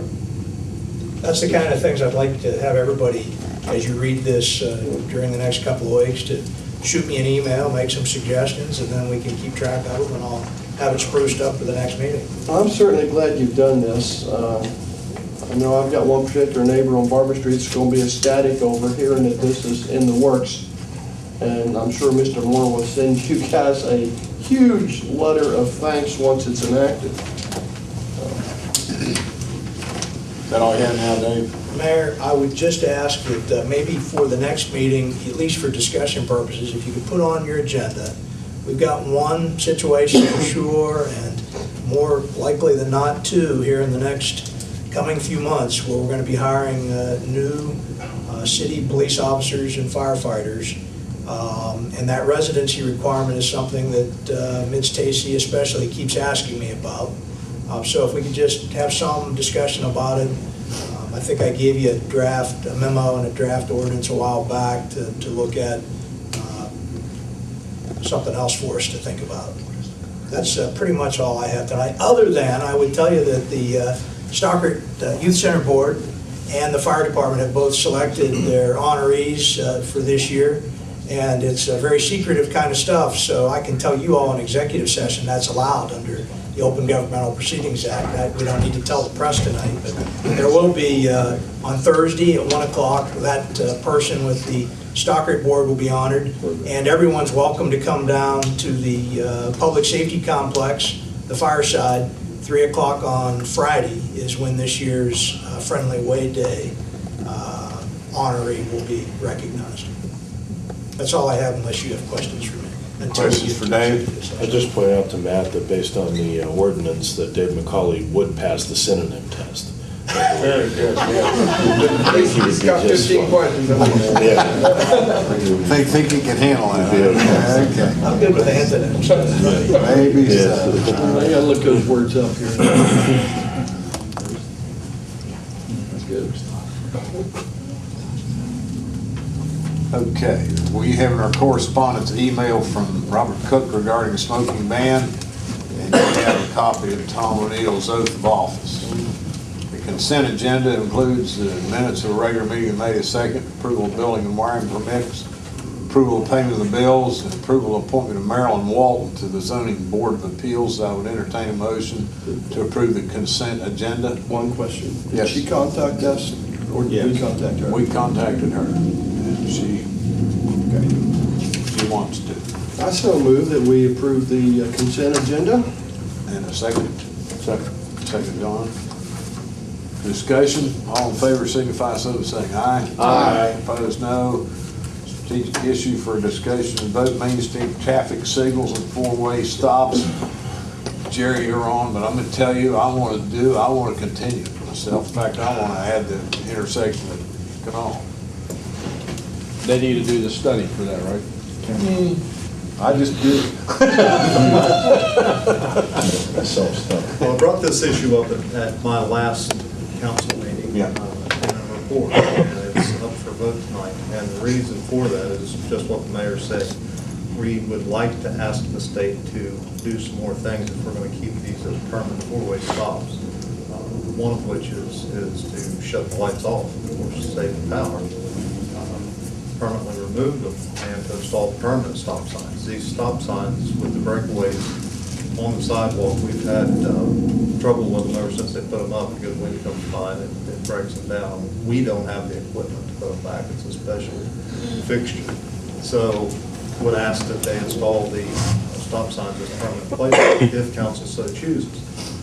We've had our at the end of our 6-month trial on these intersections. And as the mayor said, I believe now if doing this traffic study on Canal Street, that it would also fit the criteria to be changed to a 4-way stop. I can only speak, my personal opinion is I've observed, and what I've observed is that traffic flow is much better on Main Street than what it was prior to creating 4-way stops. I would also recommend that the turn lane here at Florida Street no longer be. That we would simply have a 4-way stop there without a turn lane. I don't believe we need that stack lane now for turning, since we have the 4-way stops. But again, that's up for, yes, sir. Is there an opportunity in talking with folks about this issue, preparing for tonight, the folks that have expressed that they don't like the 4-way stops have basically just said, and their problems focus on kind of pedestrian, it's tougher for pedestrians at those intersections to get across. If we voted to stick with the 4-way stops, is there a way to do some kind of enhanced crosswalk or better signage or something to make it, because if you're sitting at the intersection trying to cross on foot one way or the other, you don't, it's just one car then the other, nobody, gives you a shot there. Is there a way to? We can increase or put more signs out. We talked to the state right after initiating these 4-way stops about increased pedestrian signage. And they were a little reluctant in doing so, but I've noticed that, in Elkins is one, for instance, they have some really good signs that says pedestrians cross here, you must yield to pedestrians. I personally am not against mid-block pedestrian crossings. I think you can identify the most traveled pedestrian areas, and I think you could customize where we make those crossings. And I think it's a bigger issue at the Spring Street intersection with Main than Florida, but and it would probably be an issue down at Canal also. But if there could, that's the only thing that I think I would ask, just on behalf of people that have talked to me about it, is to do what we can to make it easier for pedestrians to cross at those intersections, since they don't have the protection of the light anymore to do that. Jerry, excuse me, Tom, you sure? I'm sorry. No problem. I'm done. The poles are going to stay in there, or would the state remove those? I would, I think there is, usefulness to maintain those. Oh, I think overhead signage would be. One, the permanent stop signs. I think that's an ideal location for a permanent stop sign as well as street signage, and I think that's been kicked around. We have street signage, Wayfair signage, and everything has been kicked around for the use of those. And honestly, a pedestrians have the right of way across that would be nice too in those intersections. I actually disagree with Tom a little bit in that I've found it actually easier to walk and cross at the intersections. You do have to be assertive. You have to be willing to find your opportunity and go. But before, you always had those people that could turn right on red. Yeah. And that was the folks that usually almost got me, were the folks that I wasn't expecting to come across. And they didn't exactly stop. They didn't. It wasn't a stop and then turn. It was just they're coming around. I find it easier, but I cross mid-block where I'm not supposed to in front of it, so I think establishing ones for well, right, yeah, I think establishing where the highest pedestrian areas are, and I think Jerry's suggestions, I think, are fair. Well, throw out for discussion, I've had comments to me now that was going pretty much 50-50, for and against, but of late, I've probably got 10 more comments against the 4-way stops than I do for it. So. Why is that, Ron? I don't know. The most common comment I get is they wish the third light was, that's, I think people run it by accident sometimes, I know, it happens, and that's the I most. stopped at the green, they're going on the red. That's the comment I get the most. My comment has always been, go back to your driver's education and take the state driving exam and see what you do at four-way stops. But honestly, I'm going to be hard pressed to vote for the four-way stops, and I've told everybody when I ran for office, I'll do your will with whatever it comes up to. This is one that could go either way, so just throw my opinion out there. I think the issue that will probably never be resolved, although I understand there's some four-way stops in Charleston that are very friendly to the visually impaired or people that don't have vision. I find, I used to experiment and walk around town at 2 or 3 in the morning, so I wouldn't have to worry about traffic. But the city really is not a very friendly city to individuals that have physical disabilities, whether it's the sidewalks we have that are, a lot of them are uneven, and drop-offs on some streets that are pretty, even if you have your vision, you can walk. If you take a misstep, you can break your ankle and so forth.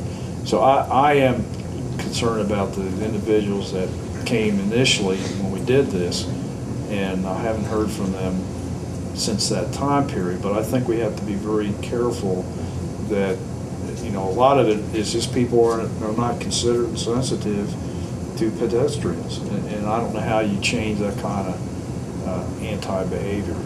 That's a tough issue for all of us. Jerry, I understood at the onset of this that when we requested, they sent traffic engineer or somebody, and they did a traffic study. And I believe the results were if we were asking today for state to install stoplights at Florida and Spring Street, they would not do it because the traffic count was not high enough. Is that correct? Yes. And the intersection at Kanawha and Main was marginally, if you were asking for it to be installed, it would marginally carry enough traffic that they would probably install one, which is why they didn't want to put that on four-way the first time. It was also my understanding that at the end of 6 months, they would come back and do another study to see, because they didn't want to just do it quickly. They said 6 months to let people get used to it, and then they'll come back and do a study and advise us. Was that, am I right about that? They said that we could call for a study in 6 months, come back and evaluate.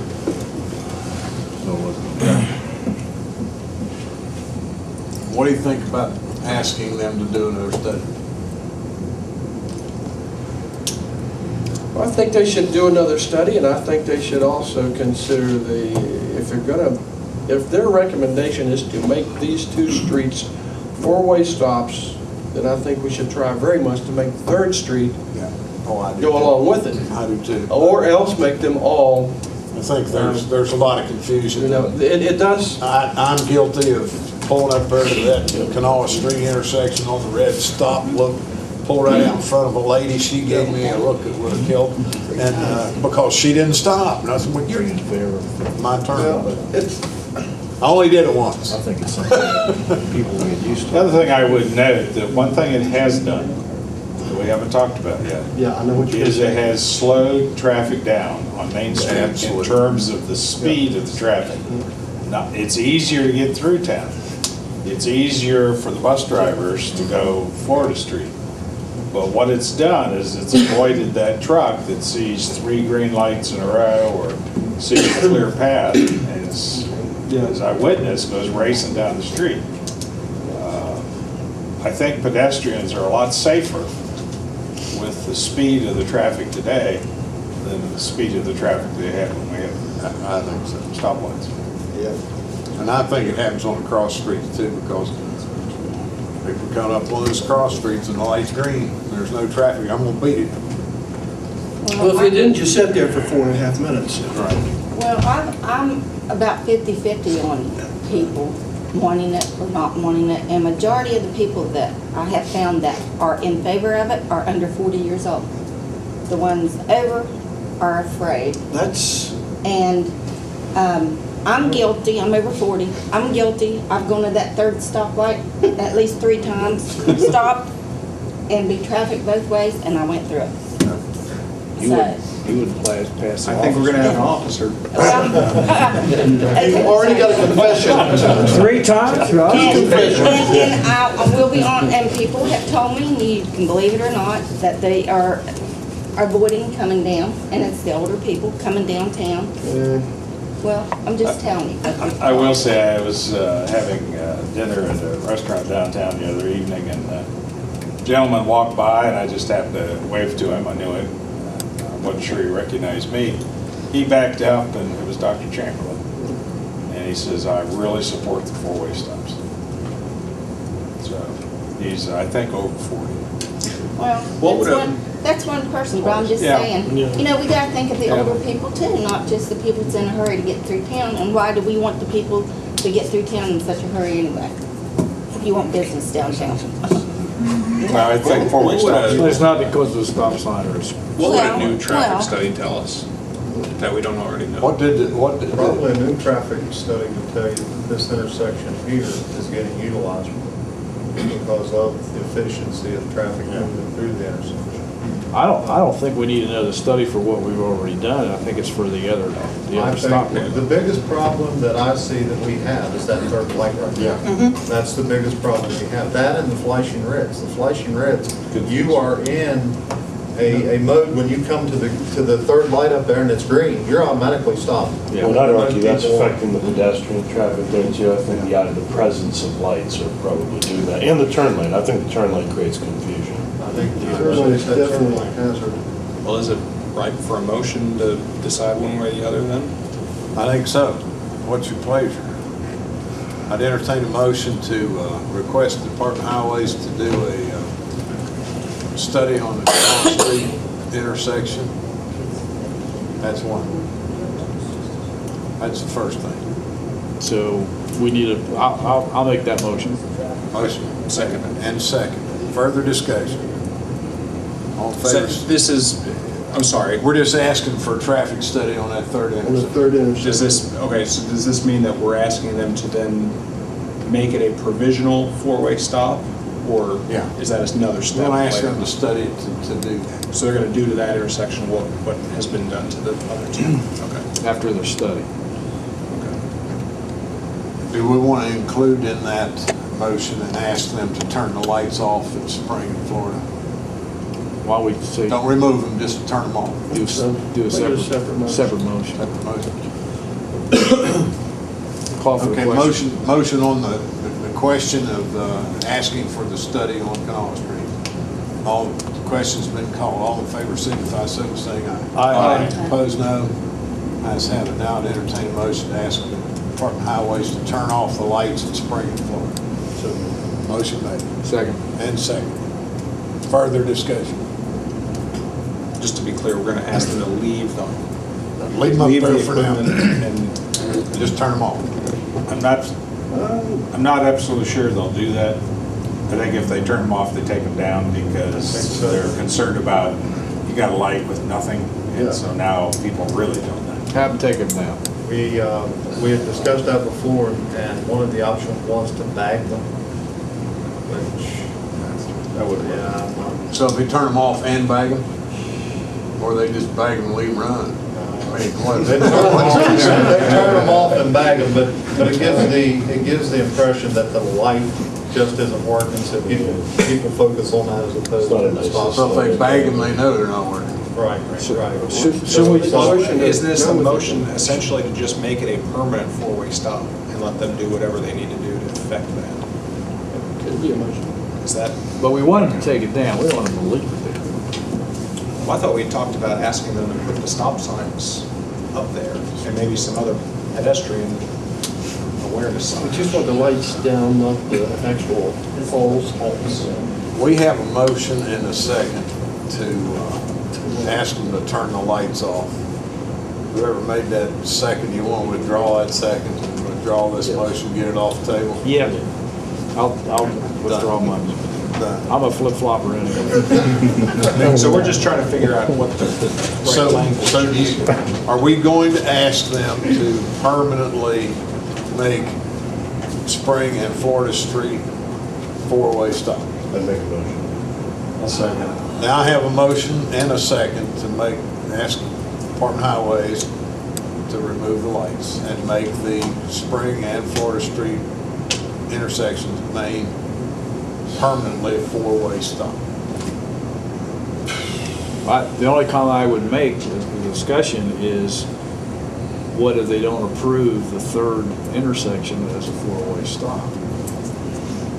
We said there's confusion with that being a light versus the other two. Well, the confusion comes because it's a different kind of a light than the one that's there. It's a similar intersection, but I think if you took down two of the lights, the other one could stay or go, and it would be better understood.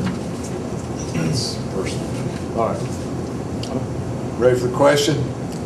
All in favor, signify so by saying aye. Aye. Opposed, no? No. I get 3 and 2. Motion carried. Let me say I would support the motion. I think you had 4-2, that's fine. You're mad. No, I forgot Tom was here. Sorry about that, Tom. I'm still counting 6 instead of 7.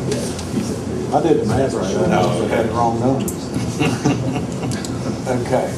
Police civil service recommendation, rank structure, promotion schedule. How about the turning lane? I'd like to see it removed in Parking Avenue. Okay. You got room for about 2 more lights. We need a motion. We got another motion? Jerry, will you find out what it takes for us to get that turn lane turned into parking and Maybe a report? little difficult, Mayor, given the entrance to the businesses over there off of Main. Well, I mean, Still got a room for a couple. yeah, there's, We could do away with the turn lane anyway.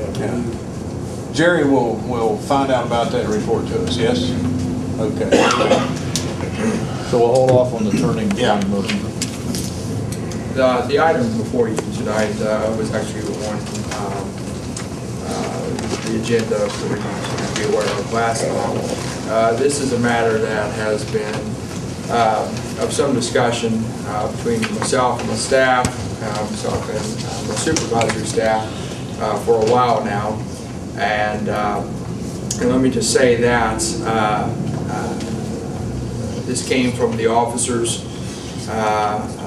for consideration, primarily as a mechanism to affect positive morale for the police department, to give them something to shoot for, to give them something that will basically give incentive for the time that they spend with the police department. The corporal position and the sergeant position were actually created by the Civil Service Commission and City Council back in 2004. And at that time, the criteria that was set forth at that then was for the officer to be eligible for sergeant, they had to have 10 years of continuous service with the Buchanan Police Department, and for the position of corporal to have 7 years of continuous service. And by way of incentive to those that have been loyal to the police department, it was requested to revisit these time requirements. And again, through discussion with my staff and my supervisory staff, I did see the benefit in reducing the time provisions, that of corporal from 7 years to 5 years of continuous service, and the sergeant position from 10 years to 8 years of continuous service. First and foremost, that was the reasoning behind that was to give those that have been loyal to this department at that time some incentive to stay here, to continue their careers here. When I started, all we had was a chief and a lieutenant, so there was absolutely no upward mobility whatsoever. Now with this in place, there are some opportunities for officers that are looking to make the Buchanan Police Department more of a career as opposed to just a 9-to-5 or an 8-to-4 job that you show up to get a paycheck for.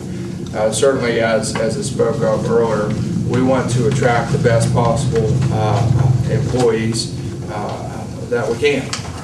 We want the best to recruit, and we want the best possible police officers throughout the training process and throughout really their careers. I really would like those, and I've spoken with my staff many times about this, for them to look at this as a bona fide career. This is somewhere where you can spend your time and not treat it as a training ground, not come here and get a year or two of experience at the expense of the city and the expense of our senior officers and moving on to other things. I would like to think of this as a bona fide career. And so that this, in my opinion, would do just that. It would offer that incentive to the officers to shoot for the 5-year and the 8-year interval to be able to achieve these things, and to give the time that they spend here some dignity, some meaning. Some of the conversation that came out of police civil service was that the officer today certainly does so much more in 5 years' time, in 8 years' time, than the officer of 10, 15, 20 years ago. Times have changed across the board. Certainly the city of Buchanan isn't immune to that. 15, 20 years ago, we didn't have a 4-lane highway traversing the city. We didn't have a lot of the big businesses that are here in town that bring about activity on a day-to-day basis. So there are a lot of different things that we encounter, everything from crime to just encounters in general, that officers of the past didn't do, so maybe certainly not with the frequency that occurs of today. And so that was a lot of the drive as well, again, to attach meaning to the 5 and to the 8-year marks. Beyond that, this could also, and really my reasoning when I finally arrived at this was twofold, one being what I just discussed, and two, having this be a potential recruiting tool. I talked about seeing difficulty with getting an acceptable applicant pool, not just in terms of numbers, but I've always been, throughout the tenure as police chief, I've always really strived to recruit some of the best people I can find, and I've weaned on my experience with teaching at Wesleyan College and teaching at Fairmont State, and leaning on students, leaning on interns that have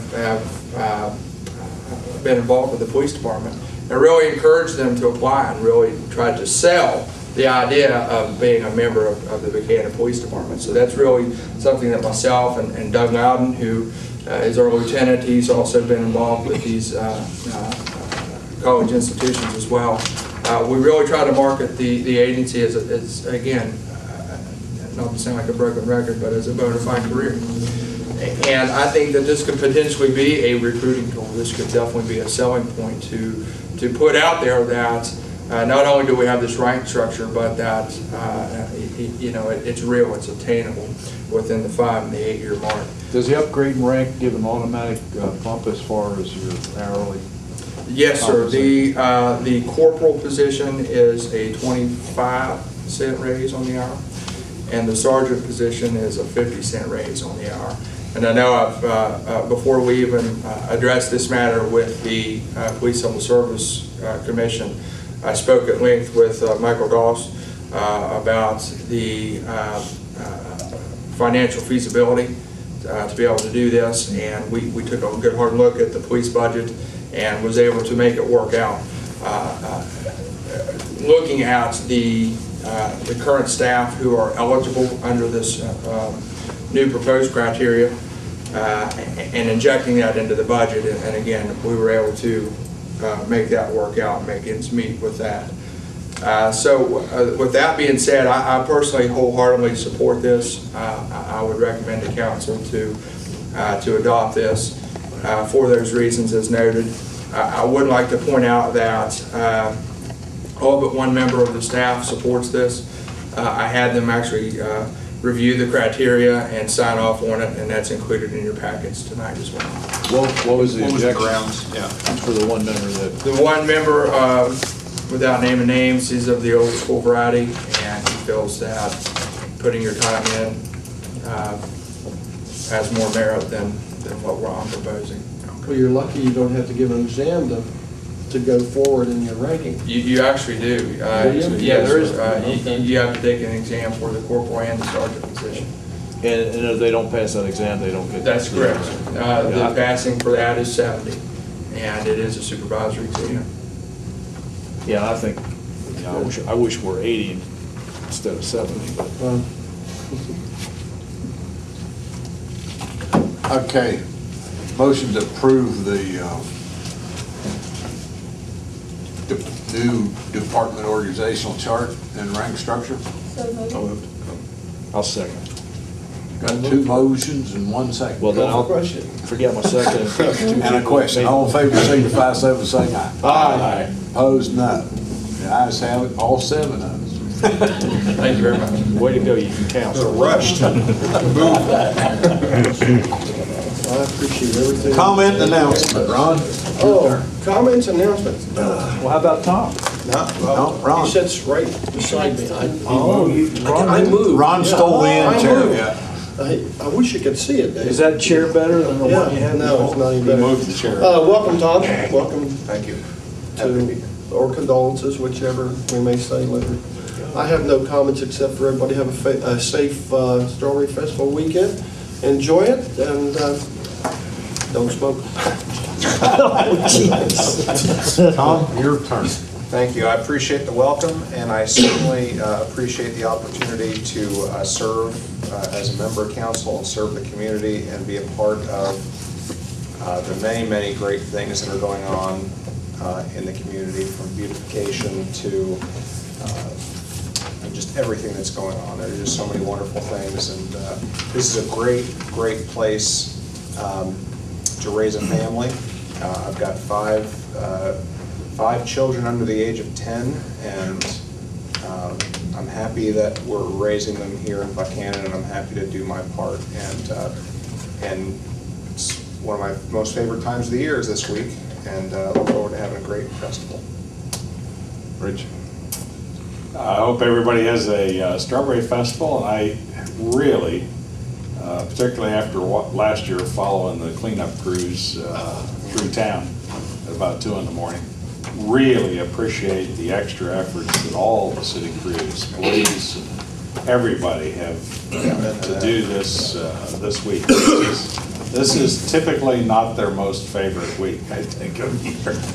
But they certainly do a wonderful job and appreciate that. Also note, I've gotten a number of phone calls regarding various properties in town that obviously haven't seen a mower since last year. You need to realize that I made I use a database list to do a mail merge, and quite unfortunately, many of those are the same ones I mailed last year. But I did send out 20 letters, which is an all-time high. So as police scores, I guess, are going down, unmowed lawns are going up. But we did send letters out to them. Hopefully we'll see some action before all the visitors get. You sent it out this week, Rich, or? Yes, they got them yesterday or today. So hopefully we'll see lots of mowers. And the new concept about listing things that need to be. Well, these were just 24 mowing. Okay.